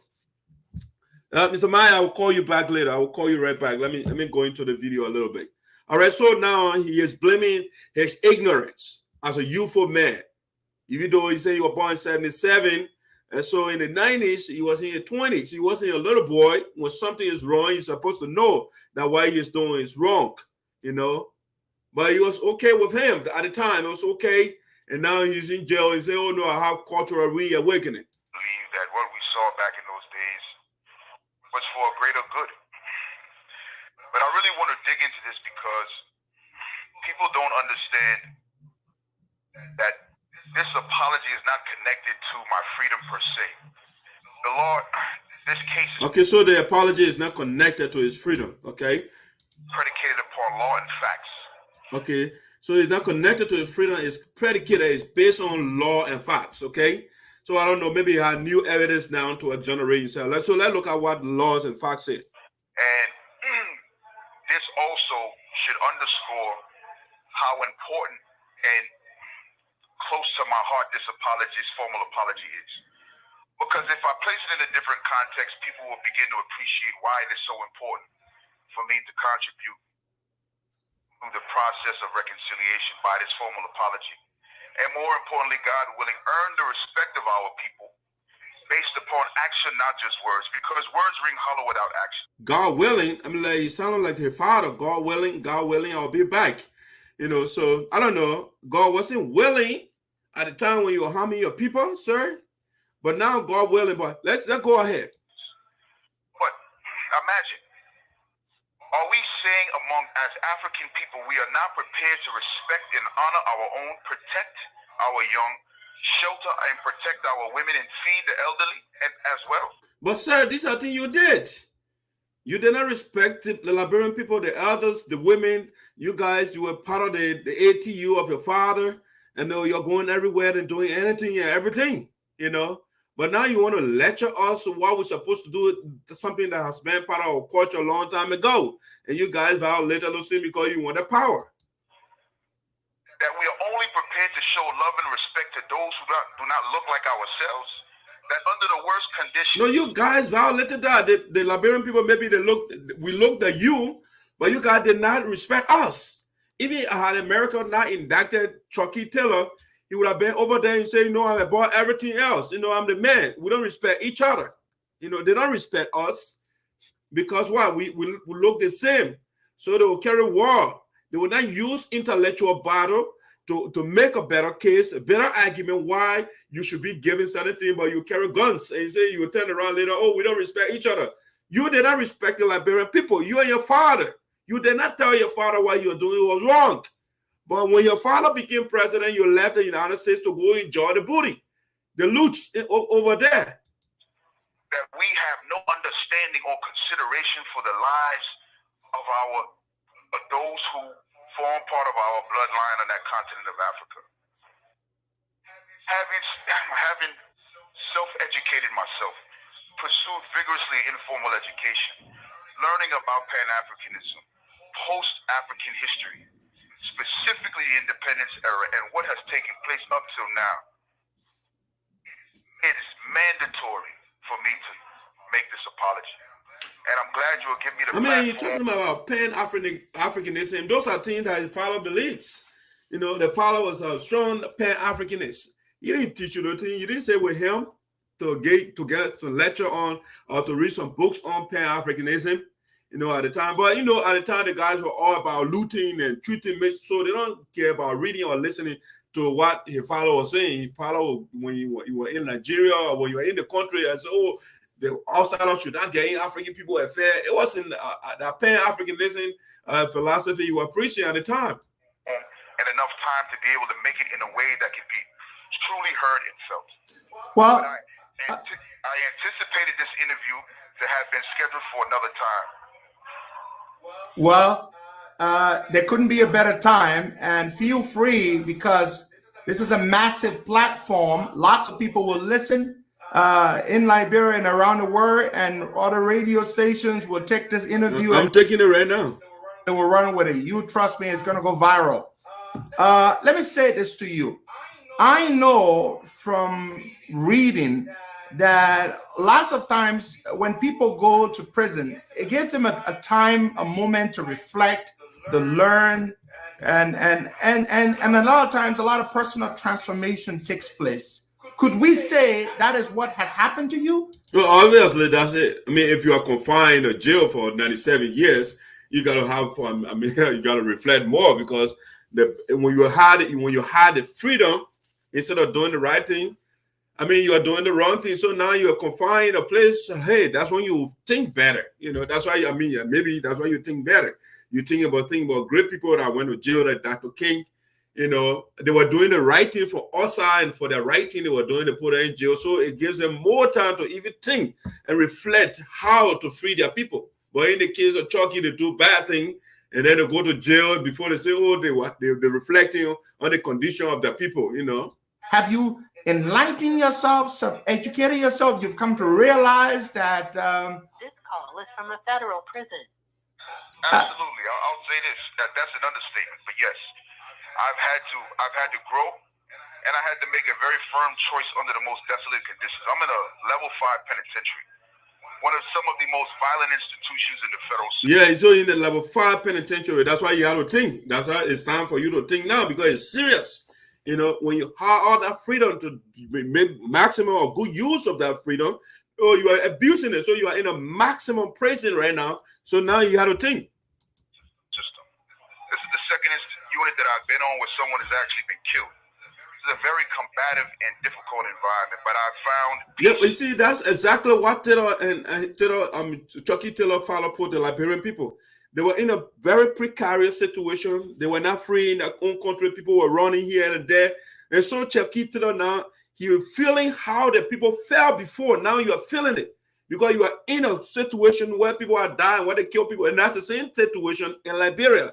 The people in their own country, they were afraid when you go to a certain place, you'll be dead, because the Charles Taylor and his followers, they terrorized the whole country. So now you are feeling the same experience the Liberian people had when your follow terrorized the whole country.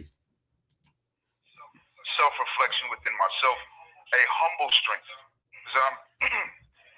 Because I believe that a man must be strong both mentally and physically. But there's a favorite quote that I have. Character is not made of sunshine and roses, but like steel, it is forged in the fire between the hammer and the anvil. This has been my hammer, and this has been the fire. And I told a friend the other day. I mean, imagine you're talking about character is not made of iron. I mean, the character, you're defining your character already to us. When you are a free man, you did not make maximum use of your character. You didn't portray yourself as a man with good character. You portray yourself as a man with bad character. I mean, in Monrovia, when Chuckie Taylor is coming, everybody literally running from the street, you know, because Chuckie Taylor is coming. They terrorized the whole country. You know, this fire no longer burns, it purifies. You know, you really have to be confronted with whether or not you want to live or be a part of causes greater than yourself, than to be a part of selfish endeavors and allow one's vices to overrule them. True men of strength. Your vices led you. I mean, you led the vices, the negative vices to determine how you did things at the time when you were a free man. So you don't use the virtue. You are not conducting yourself virtually. You conducted yourself. You are negative. You know. So now you're in jail and you're preaching these things. Anyway, now you say you're reading. Before then, apparently you're just smoking. Control themselves, their vices, and attach themselves to a greater cause, and make readjustments and face up. Say the readjustment is late. Late, you got to serve your sentence. 97 years. You want to say thanks to America for coming to the aid. Had it been for Liberia, the man would be around still. And they elected him into office, and the way they put in other criminals in power in Liberia. As men. So what I'm saying here is this, is that not only am I truly sorry, but I understand my errors, and I pray to the Almighty Creator that I have an opportunity at some stage to contribute to that correction. All right, so at the time, you were not praying to the Almighty Creator? Or you wasn't around at the time? Oh, I mean, you had everything, so you had no reason to pray to him. You know, so it's just weird how the people want to do bad things. That's when they know God, you know, even though that God is not anything good anyway. Because truth and reconciliation is a permanent exercise. This is not something to be spoken about. We look at I look at Liberia and I think about three major traumas. I think about the historical transatlantic slavery. I think about the trauma of our people returning back to the motherland and imposing a system of new. Yeah, but you had to also add the trauma that your father added to the Liberian people too. The war your father brought, you didn't need now. It's over before. All right. So add the war your father brought to the country, you added trauma to the people. Colonialization upon those indigenous to the land. Then I think about the Civil War. So imagine all of those degrees of trauma. This is a never-ending healing process. True. Now let me ask you a question. So the man recognized that he brought trauma to the Liberian people, the Civil War that his father brought to the country. How old were you? Now you were pretty young. I was in Liberia. You were pretty. You were not pretty young, Costa. You can say pretty young.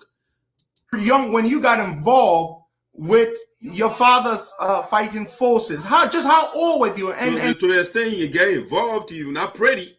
When you're pretty small, you can go participate in the war. So you wasn't pretty small. You were pretty young.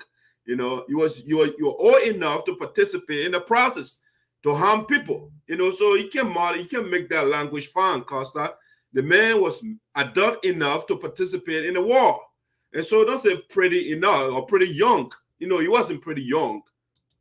And there's always a tendency that a young person is very likely, very prone to being influenced and to being impressionable. Just how old were you when you got involved? Do you think that might have played a role in you taking up an active role in the fighting? No, it's just the dumb stupid. That's all. He just participated. What his father was doing wasn't a good thing. So participating in a war is not because you are young. It's because you're a dumb man. You know that the father wasn't helping people. He wasn't Gandhi. He wasn't Dr. King and fighting for people's freedom. He was fighting to kill people. He terrorized the whole people. So Costa, can I embellish that?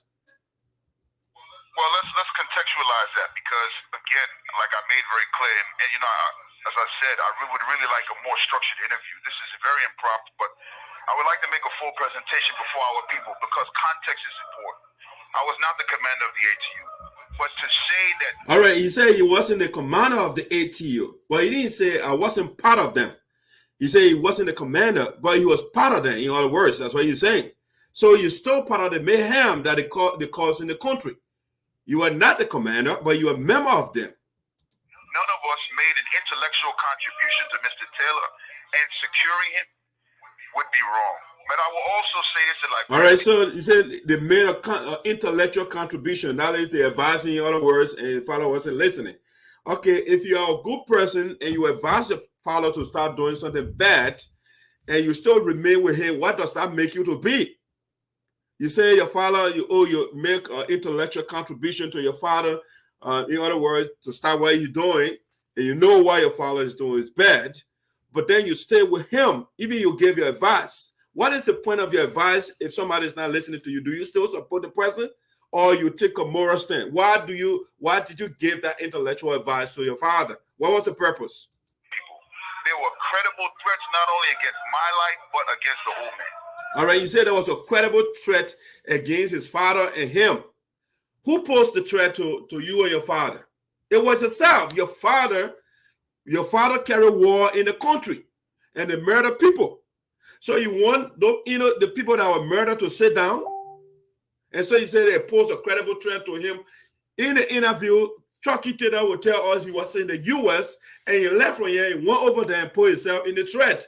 So you put yourself in the threat. Nobody posed a threat to you. You left from here in the U.S. where nobody will pursue you, where no threat was to your life. You went over there and joined your father mayhem. You joined your father mayhem over there and killed people and torture people. And so you said there was a credible threat to your life. You put yourself in the threat. You put yourself, if I were in the United States and they say war fighting in Liberia, or my father fighting, when I go join him, I'm putting myself in the threat. So Chuckie Taylor, look at the threat. He went in there and he said, oh, it's a threat to his life. So in other words, he justified why they did what they did to the Liberian people, because him and father, their lives were in threat. Their lives better than the 250,000 people him and father murdered. Okay, so that's true. That's number one. Number two, that is true. That is inarguable. It's arguable. The man left from here. He went to Liberia to be the commander of ATU, even though he says he's not a commander, but to be part of them. And so it's arguable. He put himself in the threat. Nobody puts threat to him. Yes. And I was in my early 20s. This call He was in early 20s. So he said our 10 years old, our 5 years old, our 13 year old, our 14, our 15. No, he said he was in his early 20s. All right. So around 21, 22, 23, around there. Okay. He was old enough. And Thomas and Kara, those people, when they were fighting for the struggle of the people, they were not 100 years old. They were young people. No, Dr. King, they were not old men. They were not in their 60s and 70s when they were fighting for the liberation of the people. So the age factor is not an argument. It's not an argument for you to harm your people, because you know at age 20 or in your 20, even in your 40, my little kids here, they are under 20. They know when they are doing something wrong. So how about you in your 20s and you are telling me, oh, you know what, I was young? That is not an argument. You're afraid of your life. So you know that what you are doing was wrong. You were notified that was a threat to your life. A threat to your life, so you know that what you are doing was wrong. What's going on in the country, you know, you're not dumb, man. You know what, so Chuckie was just talking nonsense to us. Federal prison. There's a book called My Friend the Mercenary by John Brabazon. And I found it very interesting because his book came out before the one written by Johnny Dwyer. And he was far more accurate in his description of my activity back then, as opposed to Mr. Dwyer, who had conducted a so-called years-long investigation, or a number of years before he... you should tell the activities of the author that accurately portray your activities in the country. At least tell us some of them, you know, so that we can know, and give us the other guy who says something inaccurate about you. Tell us those things. You know, everyone, you did not read the books, and I will look for one of the books, the book he just mentioned. I will look for it to read it. Managed to publish.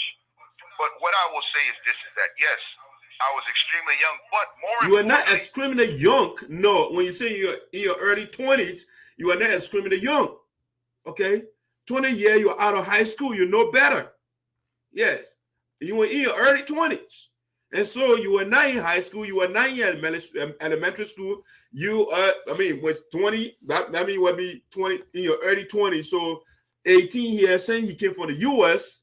So we can surmise that 18, you are out of high school here. 19, you're a freshman. 20, fresh, you're a sophomore, and so on. So the men were old enough to know better. Chuckie wasn't your little boy. So he shouldn't say I was pretty, I was screaming young. You were not screaming young. You were in your 20s, you said, in your early 20s. So you're not a little boy. I don't want anybody to be under the wrong impression. I was not in Liberia during the 90s. Okay, he wasn't in Liberia during the 90s, you said. Okay, that's something you said. Listen to him. I wasn't in Liberia during the 90s. Okay, listen. I was 13 years old. I'm born in 1977. Okay. I was living in Florida with my mother. He was living in Florida with his mother. In 1990, he was not in Liberia. He was in Florida with his mother in the U.S. Okay, listen to him. I traveled to Liberia for 3 months during 1992 to see his father. 1992, he traveled to Liberia to see his father. Liberia was not having party. 1992, it was a war state. That country was in war. Who the mother will send their child in the war zone? 1992 in Liberia. Her father became president in 97. So 92, why would you be in Liberia doing what in Liberia?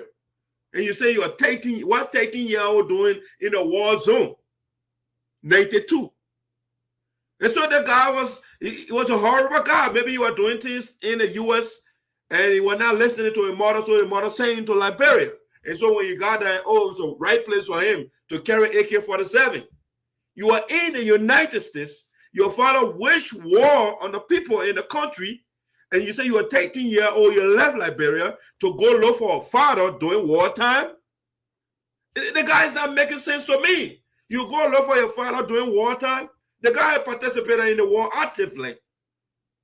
He went there for 3 months. He didn't say one day. He left the United States wartime in 1992. People were running helter-skelter all over the place. People in the forest, and the guy said he left the United States. He go to Liberia for 3 months to go see a father that abandoned him. You go see your father wartime? That turned his back on me when I was a child. Okay, the man turned his back on you, but you go see him during wartime. I mean, that doesn't make sense. And people say, oh, the guy is smart. It's not about the fancy grammar and the American English and all of that. But you look at the logic the person is pushing. The country was terrorized by your father. You got different warring factions all over the place fighting your father. And you left the United States at 13 years old. You go look for the man who is in war. But you say, you know what? My life is in danger. My life, there was a credible threat to the life of my father and me. You left the United States in Florida. No war was in Florida, or no war is in Florida. So you left and go 13 years old, you go. The guy's he's a terrible guy. Okay. And then I returned back to Liberia in 1994. Okay, so he went there in 92 and he returned again 1994. Okay. 1992, he went in 94. 2 years later, he went back. Okay. What was he going there for? Again, Liberia was still on a war. 94. So during the mass abuses, I was not in the country during the Civil War. More importantly, during the mass abuses, he wasn't in the war. Even when your father was in power, there were mass abuses in the country. When you were even president in 94, 97, up to the departure of your country, your father from the country, it was a massive abuse in the country. So you cannot excuse yourself from these things. No. You can't tell me you went to Liberia in 92, in the height of the war, and you again 2 years later you went by 94. The country wasn't at peace. But you say, you know what? A lot of the things that happened in the country, I wasn't part of it. When your father became president, it got worse. The name Chuckie did it. Often people, it's embedded in their psyches, and it leads them to believe that I had some active role during that time. They don't believe it. It's the facts they were looking at. It's not a religion where you don't see something you just believe it. No. They saw your actions in the country. Liberian people are not dumb. They don't just wake up out of the blue and they believe that Chuckie is a bad man. No. They saw you doing things actively. Actively. Myself, I saw you. I used to walk around with little children over there walking around. We used to come. I used to live PHP. I was not a little boy per se. We used to walk from PHP and around 12th Street, 13th Street, around that area. Some taxi driver passed by the guy's vehicle, and they shot that taxi driver, her son. They killed him. Assuming that it wasn't him that shot the gun, but the guys were security guys. Did he punish any of them? No. It was okay because they were running Liberia so they could do anything. No. And why is that? Why did people think? Why did people fear you? Why did people mystify you into this terrible boogeyman? Because he was a terrible man. They don't make him out of boogeyman, Costa. No, he wasn't made into a boogeyman. He made himself into a boogeyman. I will say this. I will say that I am partly to blame. Not partly, it's fully to blame. You were in Florida. Nobody bothers you. He left Florida. He went to Liberia. So it's not partly, it's fully. You got to be blamed holistically for your actions. Inherent introverted nature. So you're just making excuses because you're introverted. He's not an extrovert. You know, he's not out there. And so he can't be because you're a quiet man. And so he's not reporting what other people are saying. And so that why should be blamed. He may just put the blame on different things. Who yearns for attention or popularity. Very few people knew me or interacted with me in Liberia. And I helped to create the mystique, so to speak. He helped to create the mystique. Okay, he did so because you were a quiet man. According to him, he's a quiet man. He was an introvert, so he had to be, so he made the people to create that bad impression. And you did something. You didn't, no Liberian man will just wake up out of the blue. You didn't do anything, then it create that mystique of you, you're a bad person. No. You did something Chuckie Taylor, and that's why they create an impression of you. And I will tell you this, with credible threats against my life, okay, with some of the rumors that I was hearing. Credible threat against your life. Were you a good man? If you're a good man, well, there will be credible threat against your life. Because you were a threat to people's lives. And you are a threat to people's lives. And that's why there was a threat. Because they had to neutralize the threat you are. I chose not to even discourage or rebut at that time. On top of the fact that many people told me, oh, disregard that, that's not something for you to address. I was surrounded by sycophants. All right, so all you're doing is blaming people. It was the ignorance of the youth. Now you're surrounded by sycophants. You were young. And so the man just making bunch of, excuses all over the place. That bunch of excuses the guy is making. Those who did not provide me proper advice as a young man. And I will say this. The people did not give him proper advice. Okay? And listen to him. The people did not give him proper advice. Look, listen to the next thing he come and say. No one taught me honor, integrity, and discipline. Okay, nobody taught me honor, integrity, and discipline. That's what he said, right? Listen to him. No one is a main phrase over there. No one. Nobody in your life. Listen to the next thing he come and say. So that logical inconsistency. I had to rely on the moral compass my mother gave me. Okay, he said no one. Now you have to rely on the moral compass of a mother. All right, the moral compass. When you say moral, as a writing. So before then, he said nobody taught him how to do the writing. The next phrase, he said the mother taught him how to do the writing. The moral compass that his mother gave it to him. Okay, listen. Anybody who knows people from the West Indies knows that they are very strict people. His mother was a strict woman. That's why he's telling us. Was a strict woman. She disciplined, giving the right values. But listen to what Chuckie come and tell us. To say that I came to Liberia as some wild and loose young man is also... Okay, when your mother gave you good values, she was a strict woman, she gave you those things. How did you enter in ATU? How? Why a good person who has good upbringing will go and join a rebel faction, a murderer group of his father? Your mother gave you that good upbringing. Apparently, you either didn't listen to your mother, or she didn't give you any training because you told her nobody taught you any values at all. And then you turn around and say your mother taught you, she gave you the morals. Now you went to Liberia. How did you enter in ATU? You didn't say you were a father in a group in Liberia. You didn't say that. You just said I was in the commander of ATU. That's what you said. Okay, but like I said, this was an impromptu. I actually thought that I was calling you. You are doing great. You are doing great. We have 2,000. You're doing terrible, Costa. It's a terrible interview here. He didn't come to apologize. He came to make a bunch of excuses to the Liberian people. He thought he could use the fancy American English to cajole. He managed to cajole some people. Because I look at some of the comments and people are saying, oh, let's forgive the man. And the man is talking nonsense. People watching and many tens of thousands will listen and watch later. Let me ask you another question. You are doing fantastically well. You're a very brilliant, well-spoken He's not a man. Brilliant guy, Costa. Brilliant people don't do what? Okay, maybe I'll take it back. He's a brilliant criminal. That would when it's in that context, you're using the word brilliant, then it makes sense to me.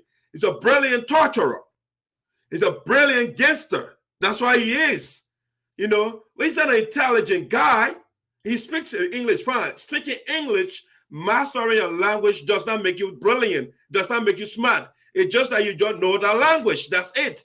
So a lot of times Liberian people equate fluency in a language with being brilliant, with being smart. No, you can't equate having the ability to speak other languages to be brilliant, to be a smart man. It's what you do with that language. When you know the language, what do you do with the language? Your language, the application of your language or the language you learn, does it uplift people, it improves your life, or you creating, you become an innovator because of the language? That's how you tell somebody is brilliant. It's not just coming, taking words from your mouth that makes you brilliant. No, it doesn't. I must say this. When you did an interview with the BBC, it was my first time having an opportunity to hear you speak, and I was fascinated by your brilliance. I'm going to say this. So, Costa, once you speak the language very well, you know your subject and verb agreement, you're a brilliant person. What is brilliant here? What is it? Brilliant is the ability to articulate words or to say a lot of fancy words and collocate the English language. Put the words in proper order. Is that brilliant? All right, that grammatical brilliance, okay? But you are not brilliant in the sense as some of us will use that word. I would say that the king was a brilliant man. I would say Gandhi was a brilliant man. I would say Rosa Parks was a brilliant woman. I would say Mother Teresa was a brilliant woman. These people, they made an impact, positive impact on the world. So to me, that would be considered brilliant. But when somebody speaks fancy language, so you're brilliant. You know BB words, you know the English language, you speak Siri, then you're brilliant. No, that's not considered brilliant. Somebody torture people in your country. They torture and make innocent people. They kill innocent people, your country backwards. And you said that person is brilliant. That's how you use the word brilliant. And this is not only an opinion of mine, this is also shared by the thousands who are currently watching. Now let me say this to you. They put the viewers in the viewer thing. You are brilliant. Not only my view. I mean, how did you come up with that conclusion? Or maybe you follow in the comments. So those people that don't want to think for themselves, they listen to the man, fancy American English, so he's a brilliant man. You are right. As a young man, you were surrounded by all these people who just told you whatever you wanted to hear. And as you said, Charles Taylor was a president. He was a rebel leader. He got the so-called best people around you to give you the idea. I mean, if you're a leader of a country, you got the best people that you trust that will give you the best advice. So Chuckie wasn't surrounded by just, sycophants. It just excuse he was giving. He had the people that were giving him right advice. He told us his mother gave him the moral. She was a straight woman, but he violated. So the people that were around him, they gave him the right advice, but he wasn't listening because he had to smoke. I got all the other stuff I will show you in a second, where he got all these cigar, maybe that cigar was in your brain. So everything, all the values his mother taught him, he put everything in the trash. And then you're in jail for 97 years. Now you want to come tell and lecture nonsense. Honestly, you allow this mystique about you, this boogeyman character, to be enlarged. So what? He allowed it? No, he created it for himself. So yes, he got to allow it. He got to take it. He got to take responsibility for it. The boogeyman character did not just fall from the sky and got on Chuckie Taylor. Chuckie Taylor's decision, his decision to leave, number one, to leave the United States and go to Liberia in the middle of war. That what created the boogeyman. And he didn't want to go to Liberia. He went there 92, according to him, and then he went by 94. And then he became part of a major terrorist group in Liberia under Charles Taylor. To be what people felt you were. People did not feel that. They know it, Costa. It wasn't a feeling. It's something that they experienced. So they know it.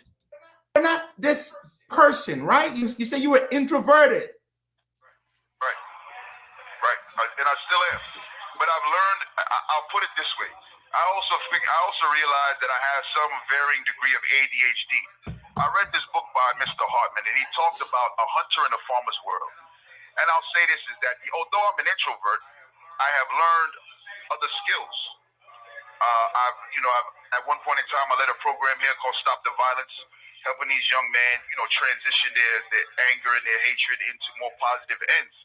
And I use it as a time to sort of build on my public speaking skills. But yes, so, although I am someone who prefers to be in the background, who prefers substance at this stage in my life, I also am prepared to speak up. And this is the reason why I really wanted to take the world by storm, to be honest. I've been litigating this case since 2017, had learned the law since 13, and I've been faced with tons of misrepresentation by multiple prosecutors, highly questionable federal rulings by courts, and I come to the conclusion that the law alone will not get this case overturned. Yeah, there's something interesting he said there. He said he got some degree of HDHD, right?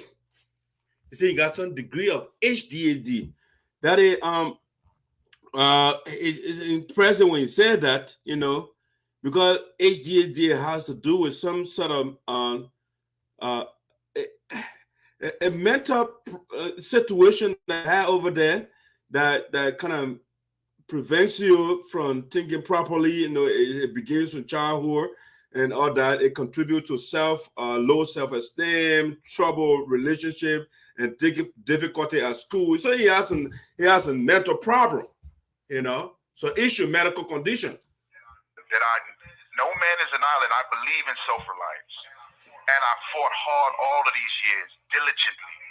I mean, under circumstances and times where by the way, HDAD is ADHD or something like that. So attention deficit hyperactivity disorder. Okay, so it's not something good. So he told he has some medical condition. I had to choose whether or not I would buy legal books or put food in my locker, and I chose the former. Okay. And this is the reason why. Proceed. I have a question right after you said the reason why. Yes. Hello? Go ahead, sir. No. What I wanted to say is that you received quite a hefty sentence, 97 years. That's quite unusual. No, Costa is not unusual. The atrocities the guys committed in the country, if you ask me, the punishment is commensurate with the crime he committed. So it's not unusual. It's usual. For what he did in the country, it is acceptable. It's not unusual. Very, very long sentence. Do you feel that you were unfairly targeted as a result of you being your father's son? Do you feel that the merits of the kids brought against you?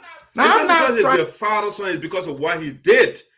Chuckie Taylor himself told you I wasn't the commander of ATU, but he didn't disavow that group. He didn't say I wasn't part of it, but because of what he did. So it's not because of the association with his father. It's not guilt by association. It's guilt by what he did to the Liberian people, Costa. I don't exonerate you of any wrongdoing, but I'm saying the specific case that was brought against you, and the counts that were brought against you, and the evidence upon which that case was supposedly tried. Do you think that verdict, that sentence of 97 years, goes hand in hand with the merits and demerits of that particular case? Absolutely, yes. You feel you would try unfairly and heavy-handedly because you are your father's son? Well, the facts speak for themselves, because right now there's a cognitive dissonance between the evidence. Cognitive dissonance. Come on, dude. That they claim that they were supposed to put forward to the jury that proves guilt and the actual verdict itself. This phone is about to cut off, sir. Please afford me the ability for us to schedule a more structured interview. I want to give 130 minutes to this audience. Would do that. Can we do that on Wednesday? On Wednesday at the same time. Wednesday at 1:45 same time for as long as you want. Can we do that? Let's consider this a teaser. That's right. Sure enough. You have a deal, sir. Thank you. Thank you, and thank the audience. Thank you so much. 1:45 Tuesday. All right, so that's Chuckie over there. That's the interview. I mean, somebody was telling me to leave the interview. I brought it to analyze it. So if you want to listen to it uninterrupted, I can do just that. So I would play it without touching it, but I brought it to do an analysis to give my view of what I think of the interview. So I will play it now without interrupting it. You listen to it and form your own opinion. But I will say other things after after I finish playing it for you. Chuckie Taylor. Mr. Chuckie. Prison. You will not be charged for this call. This call is from Roy. This call will be recorded and subject to monitoring at any time. To accept this call, press 5. To block this call, you may begin speaking now. Good afternoon, sir. Good afternoon. Is this Chuckie Taylor? Yeah, I no longer recognize that name, but yes, Gomai, if you don't mind. Gomai.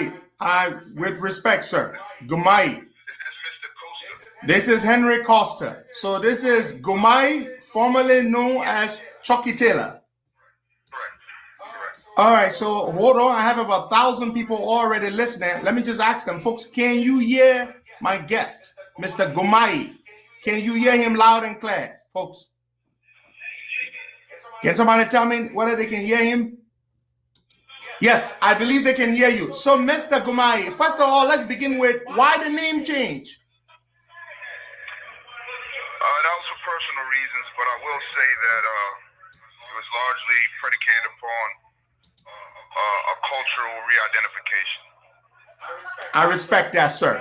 Now, today is the 19th day of December, and we're just a few weeks away from, a few days from Christmas. What message do you have for the Liberian people? A couple of days away from Christmas. Well, that's really a loaded question, but let me start by saying this. Fortunately, in my BBC interview, it was explained to me that the interview had to be extremely concise. But first, I also want to say that in my initial interview with Juarzon, I extended an apology to our people. I did so again in the BBC interview. But I want to make a more formal apology, and I want to symbolically hold the feet of not only all of our elders, but as well as my peers and the younger generation as well. I want to formally apologize for being a part of anything that may have had a negative impact on our people. I want to formally apologize to our people for not advocating for those who I should have advocated for. I want to formally apologize for having the ignorance of my youth guide my understanding. Any of us were led to believe that what we saw back in those days was for a greater good. But I really want to dig into this because people don't understand that this apology is not connected to my freedom per se. The law, this case is predicated upon law and facts. And this also should underscore how important and close to my heart this formal apology is.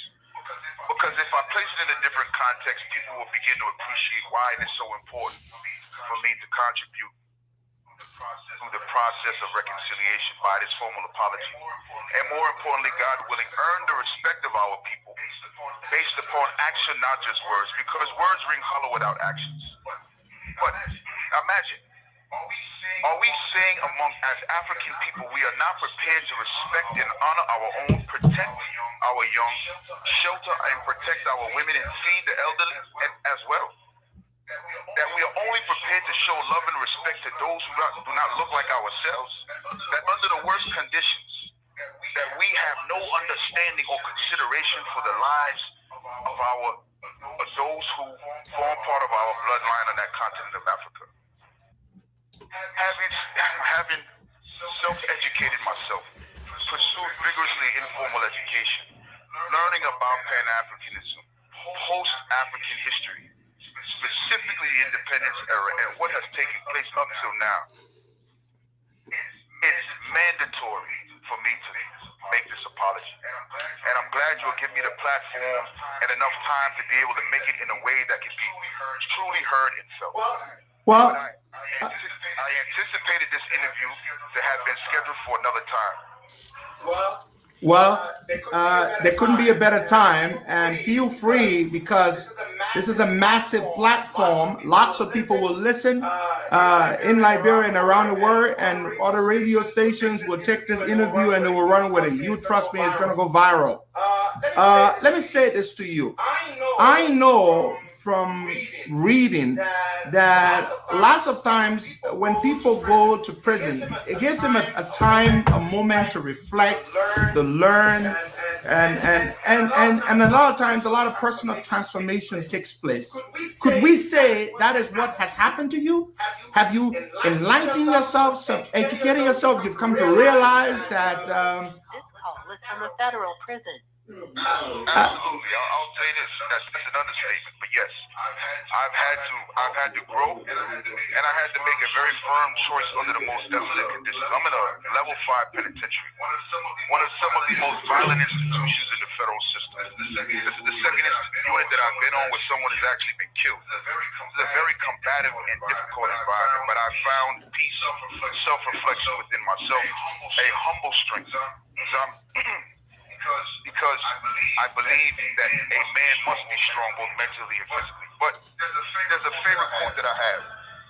Character is not made of sunshine and roses, but like steel, it is forged in the fire between the hammer and the anvil. This has been my hammer, and this has been the fire. And I told a friend the other day that, this fire no longer burns, it purifies. You really have to be confronted with whether or not you want to live or be a part of causes greater than yourself, than to be a part of selfish endeavors and allow one's vices to overrule them. True men of strength control themselves, their vices, and attach themselves to a greater cause, and make readjustments and face up to their mistakes as men. So what I'm saying here is that not only am I truly sorry, but I understand my errors, and I pray to the Almighty Creator that I have an opportunity at some stage to contribute to that correction. Because truth and reconciliation is a permanent exercise. This is not something to be spoken about. I look at Liberia and I think about three major traumas. I think about the historical transatlantic slavery. I think about the trauma of our people returning back to the motherland and imposing a system of new colonialization upon those indigenous to the land. Then I think about the Civil War. Imagine all of those degrees of trauma. This is a never-ending healing process. True. Now let me ask you a question. How old were you? Now you were pretty young. I was in Liberia. You were pretty young when you got involved with your father's fighting forces. How old were you? And there's always a tendency that a young person is very likely, very prone to being influenced and to be impressionable. Just how old were you when you got involved? Do you think that might have played a role in you taking up an active role in the fighting forces? Well, let's contextualize that because, again, like I made very clear, and as I said, I would really like a more structured interview. It's very impromptu, but I would like to make a full presentation before our people because context is important. I was not the commander of the ATU, but to say that none of us made an intellectual contribution to Mr. Taylor in securing him would be wrong. But I will also say this to Liberian people. There were credible threats not only against my life, but against the whole man. Okay? So that's true. That's number one. Number two. That is true. That is inarguable. Yes. And I was in my early 20s. This call is from a federal prison. There's a book called My Friend the Mercenary by Juarzon. And I found it very interesting because his book came out before the one written by Johnny Dwyer. And he was far more accurate in his description of my activity back then as opposed to Mr. Dwyer, who had conducted a so-called years-long investigation or a number of years before he managed to publish. But what I will say is this, that yes, I was extremely young. More importantly, I don't want anybody to be under the wrong impression. I was not in Liberia during the 90s. I was 13 years old. I was born in 1977. I was living in Florida with my mother. I traveled to Liberia for 3 months during 1992 to see a father that turned his back on me when I was a child.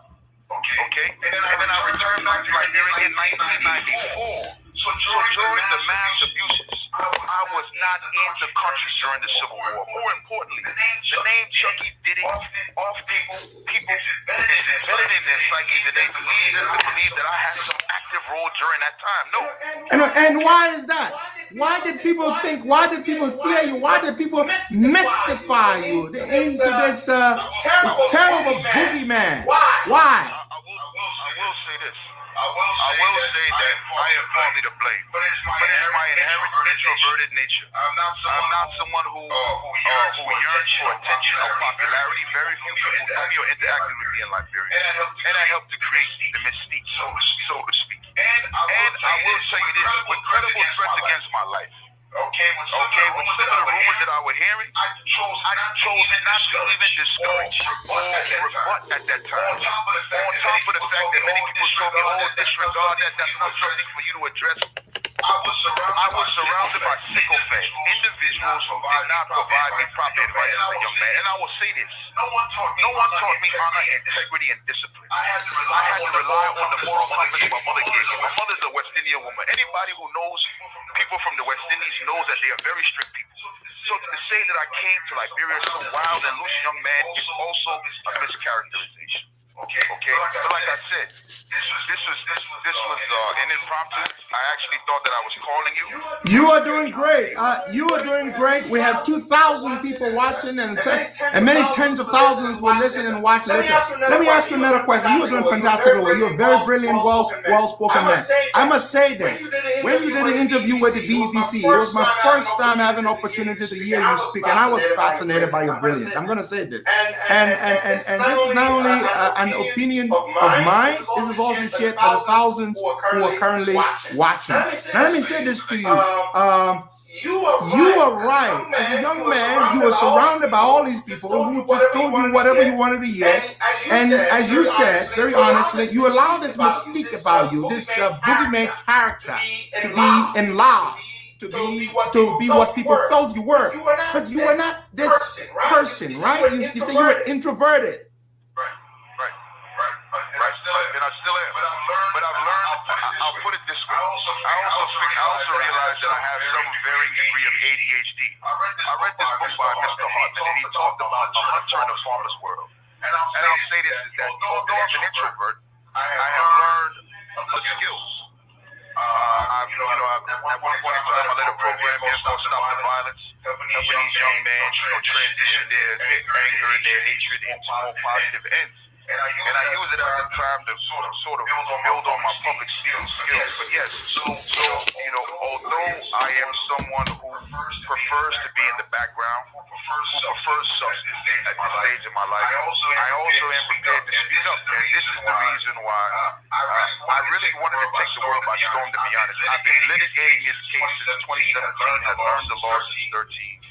And I've been faced with tons of misrepresentation by multiple prosecutors, highly questionable federal rulings by courts. And I come to the conclusion that the law alone will not get this case overturned. That no man is an island. I believe in self-reliance. And I fought hard all of these years diligently. I mean, under circumstances and times where I literally had to choose whether or not I would buy legal books or put food in my locker. And I chose the former. Okay. And this is the reason why. Proceed. I have a question right after you said the reason why. Yes. Hello? Go ahead. No. What I wanted to say is that you received quite a hefty sentence, 97 years. That's quite unusual. Very, very long sentence. Do you feel that you were unfairly targeted as a result of you being your father's son? You feel that the marriage of the kids brought against you? Now, I'm not trying to exonerate you of any wrongdoing, but I'm saying the specific kids that was brought against you, and the counts that were brought against you, and the evidence upon which that case was supposedly tried. Do you think that verdict, that sentence of 97 years, goes hand in hand with the marriage and demerits of that particular case, or do you feel you were tried unfairly and heavy-handedly because you are your father's son? Well, the facts speak for themselves, because right now there's a cognitive dissonance between the evidence that they claim they were supposed to put forward to the jury that proves guilt and the actual verdict itself. This phone is about to cut off, sir. Please afford me the ability for us to schedule a more structured interview. I want to give 130 minutes to this audience. Who would do that? Can we do that on Wednesday? On Wednesday at the same time. Wednesday at 1:45 same time for as long as you want. Can we do that? Let's consider this a teaser. That's right. Sure enough. We have a deal, sir. Thank you, and thank you. Thank you so much. 1:45. All right, so that's a Chuck. There you have it. This was it. All right, so that's Chuckie Taylor, the interview. Those I wanted to listen to it uninterrupted. And a lot of things said I don't agree. Let me look at some of the comments from the viewers and see what the viewers are saying. Pretty star, brightness, okay? That voice is sign of first lady, though. You know what I'm saying? So to say, I can't believe how Costa sounds overly happy just hearing from that murderer. It is the grammar, the American English. I'm confused, Costa, though. Now you have lost your sense of reasoning listening to Chuckie.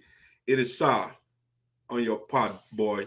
All right, so that's brightness. You know, the guy's so excited. I mean, that's a good observation over there. The guys, as though you are meeting somebody good, you know, like you're meeting Dr. King Resurrected or Gandhi Resurrected. You're meeting the man so excited to talk to a murderer. Good summary by you on the interview of Chuckie Taylor Jr. He deserved the verdict handed down on him during his court hearing. He took advantage of the Liberian people during the Civil War because his father was the so-called president and a dictator. And if the Liberians can forgive him, that's up to them. But the fine English should make people feel he is a good human. No, as a child in Liberia, I wouldn't dare pass around where that monster lived because of his horrible actions. They could pull a taxi cab over for no reason. That guy is a devil, okay? That people experience it of him, and people will be talking, oh, maybe perhaps, and this one, the way they feel, it's not feelings, it's practical experience they had. So far, Costa, for Costa to meet and listen, or listen to a murderer is really an opportunity. How so? I thought Costa was smarter than that. Damn. All right. She is on it right there. I'm watching. At the time, my office was on 19th Street, and Maritime officer, every time he come to Maritime, then 4 persons would die or 2 persons would die. Wow. You see? He doesn't deserve any forgiveness from the Liberian people because he knew everything that he was doing, especially his father was the tyrant. His interview was not necessary to be aired. All right, that's 8 people are saying this interview was a mistake by Costa because it opened all bad and ill ones that everyone suffered during the Civil War. Thank you, ESOTERIC, particularly on your great summary. Thank you. All right, so that's why I think, the guy, you say, maybe those of you that don't know ADHD, say you had ADHD, let me read a little bit about that, you know, what it says about people that have that kind of diagnosis, you know. By the way, it means attention deficit or hyperactivity disorder. Okay, ADHD is one of the most common mental disorders, okay, affecting children. ADHD also affects many adults. Symptoms of ADHD include inattention, not being able to keep focus, okay, hyperactivity, excessive movement that is not fitting to the setting, and impulsivity, hasty acts that occurred in a moment without thought. Okay, that's what the guys are doing during the wartime. They will just take kind of radical action. Boom, if somebody passes by them like a taxi driver, boom, they shoot you. You know, that's what they were acting on impulse. The guy had mental problem. An estimated 8.4% of children and 2.5% of adults have ADHD.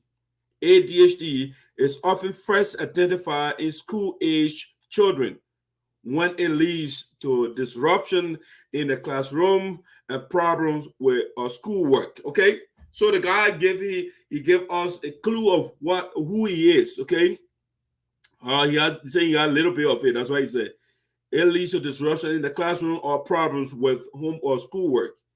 It is more common among boys than girls. Okay. Symptoms and diagnosis.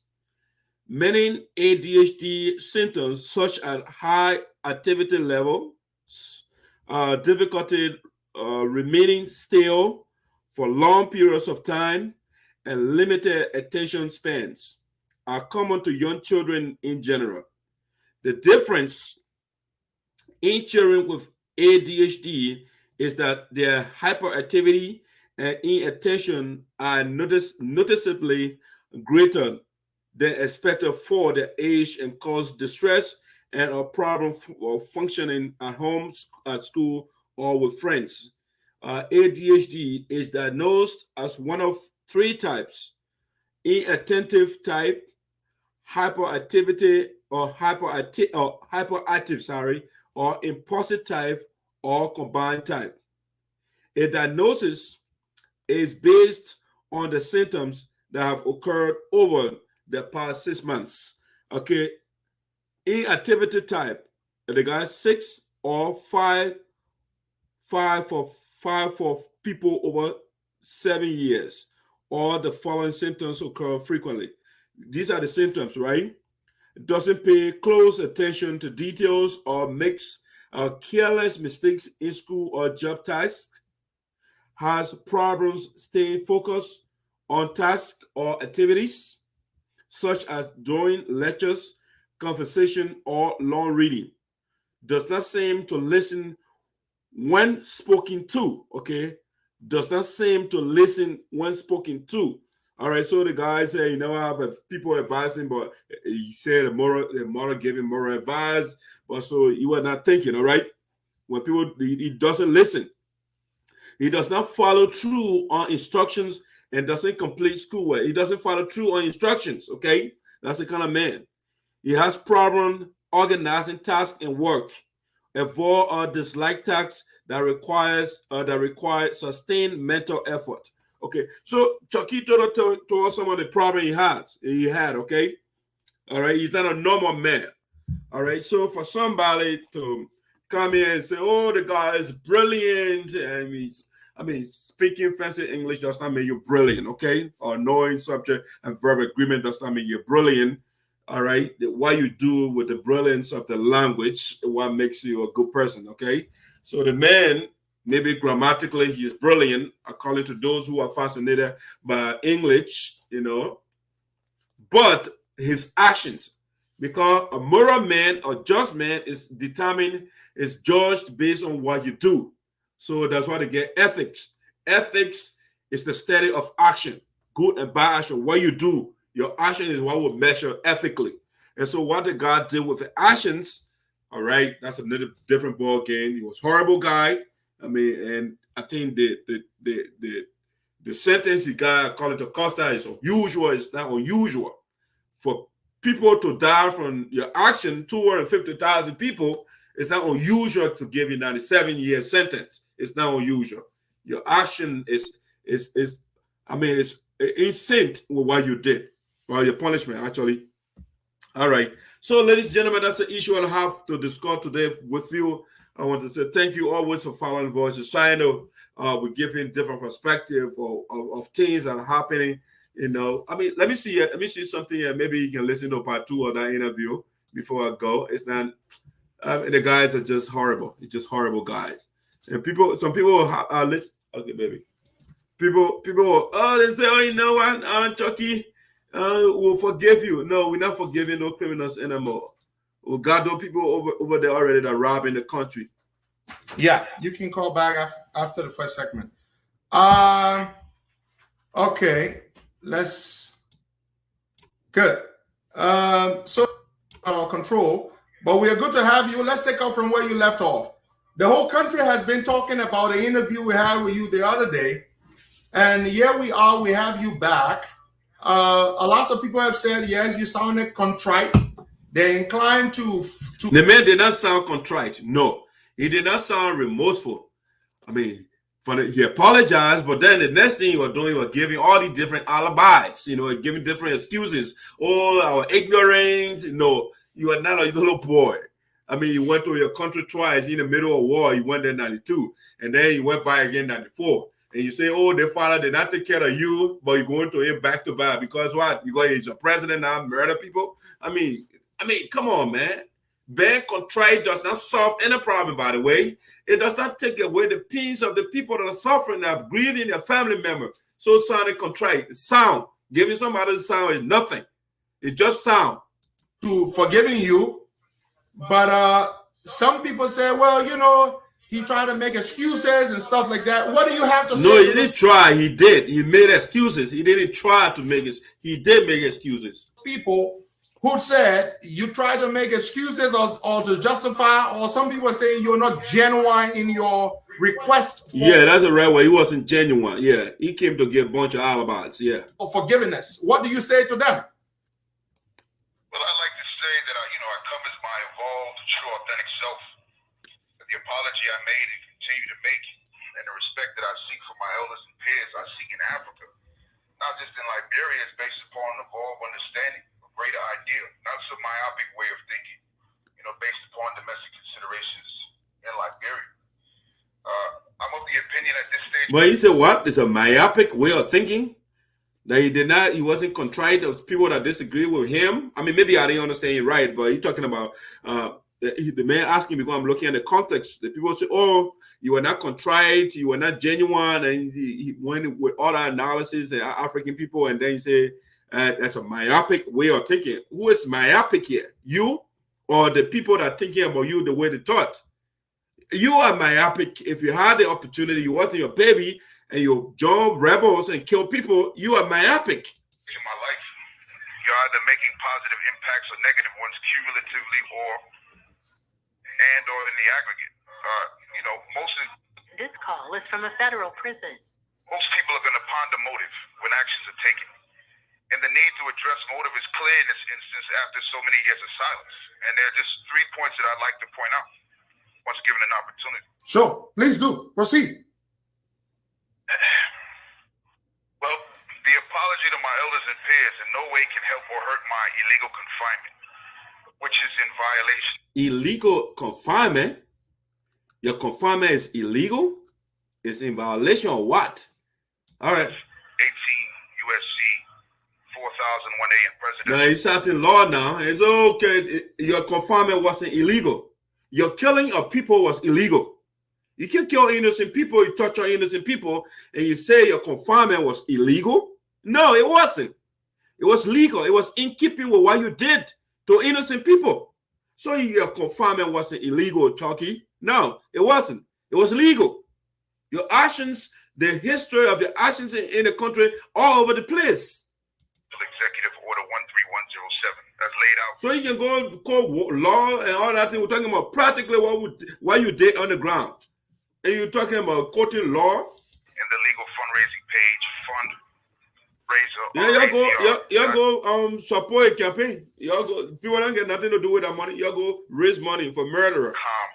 /free Charles Emmanuel, EMMANUE. Yeah, in your dreams, you say he will free you. He free Charles Emmanuel. They're not going to free you, brother.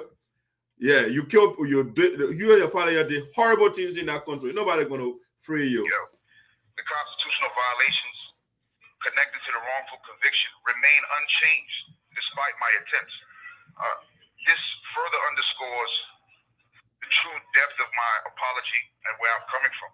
There's no interest on my part, God willing, that I transition from this process. Oh yeah, God willing, the same language from your father again. Okay, you repeated that. God willing, you will transition. All right, I don't know whether God will be helping you to, after committing all the atrocities in the country, the God are willing to help you. Domestic politics in Liberia, nor support for any specific political agenda. My authenticity, my honor and integrity, and my creativity, they all have been achieved through very harsh circumstances. I remain unwilling to alter my present consciousness for any pursuit in African politics. Me pursuing my highest potential demands me being in an environment that affords me the ability to congregate among the best and brightest minds in Africa to help contribute to solving some of Africa's most complex challenges. And also, finally, you may be his problem solver now.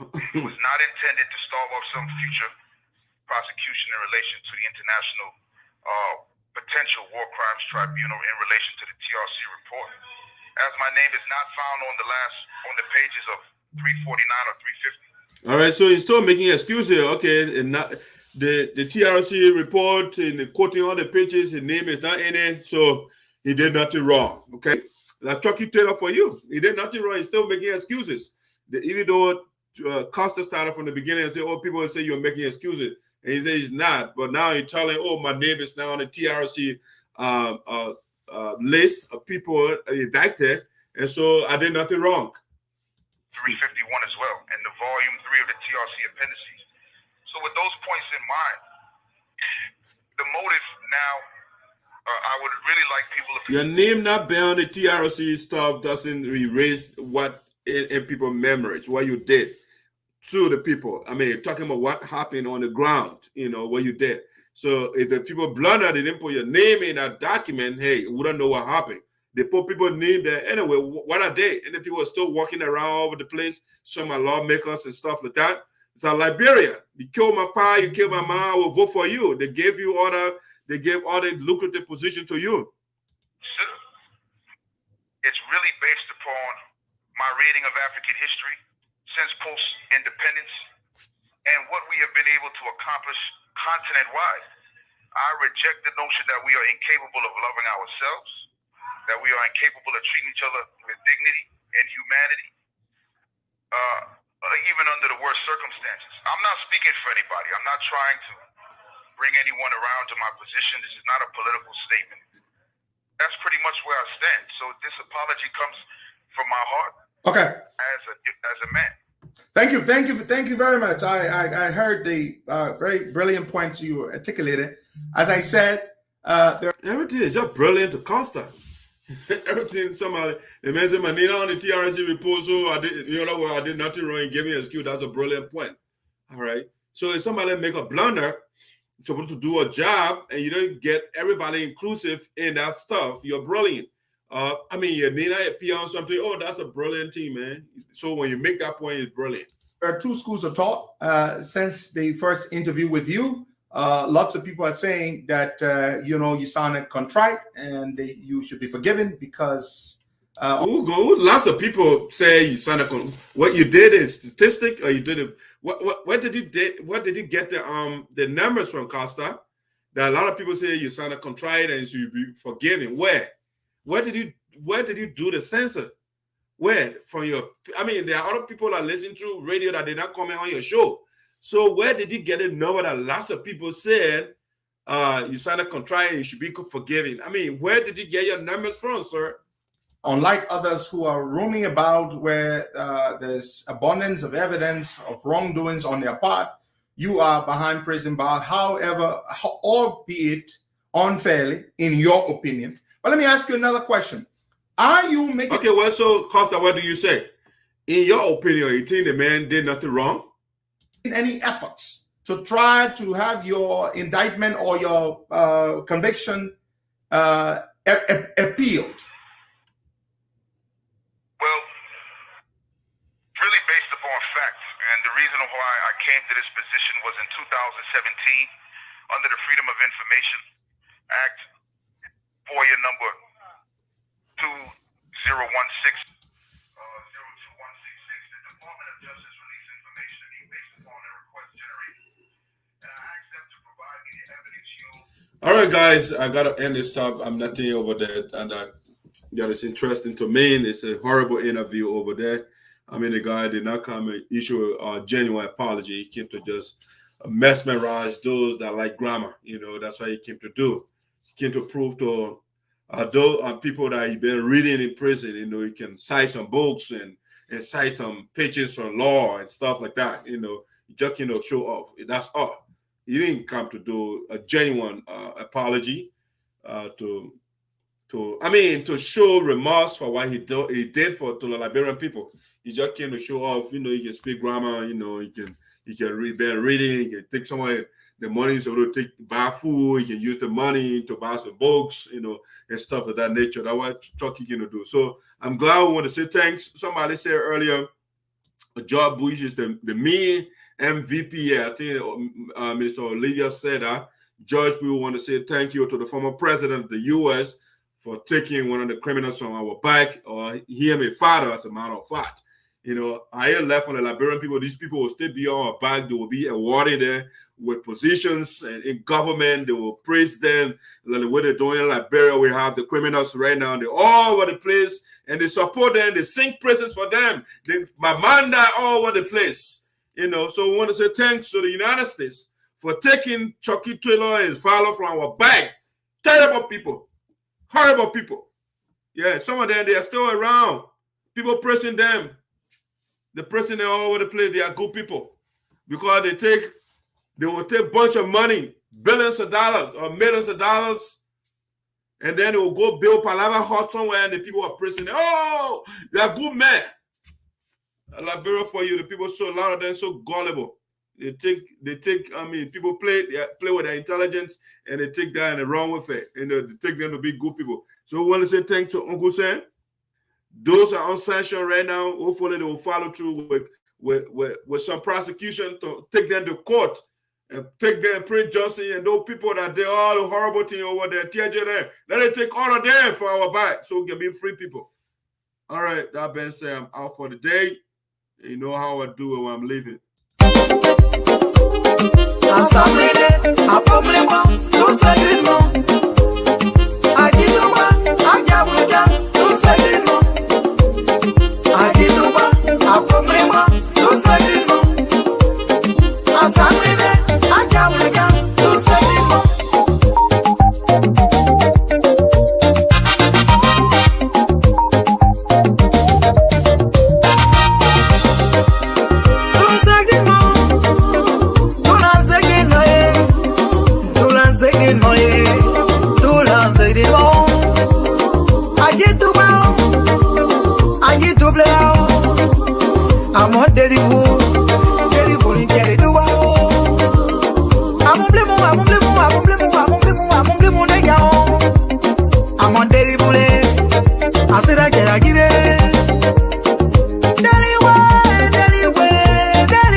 All right, guys, I want to say thanks for joining Voices Sinoe. Enjoy the rest of your day. We'll talk to you tomorrow on the show. All right. Enjoy the rest of the day. We are out. Thanks for your participation, and we should talk again.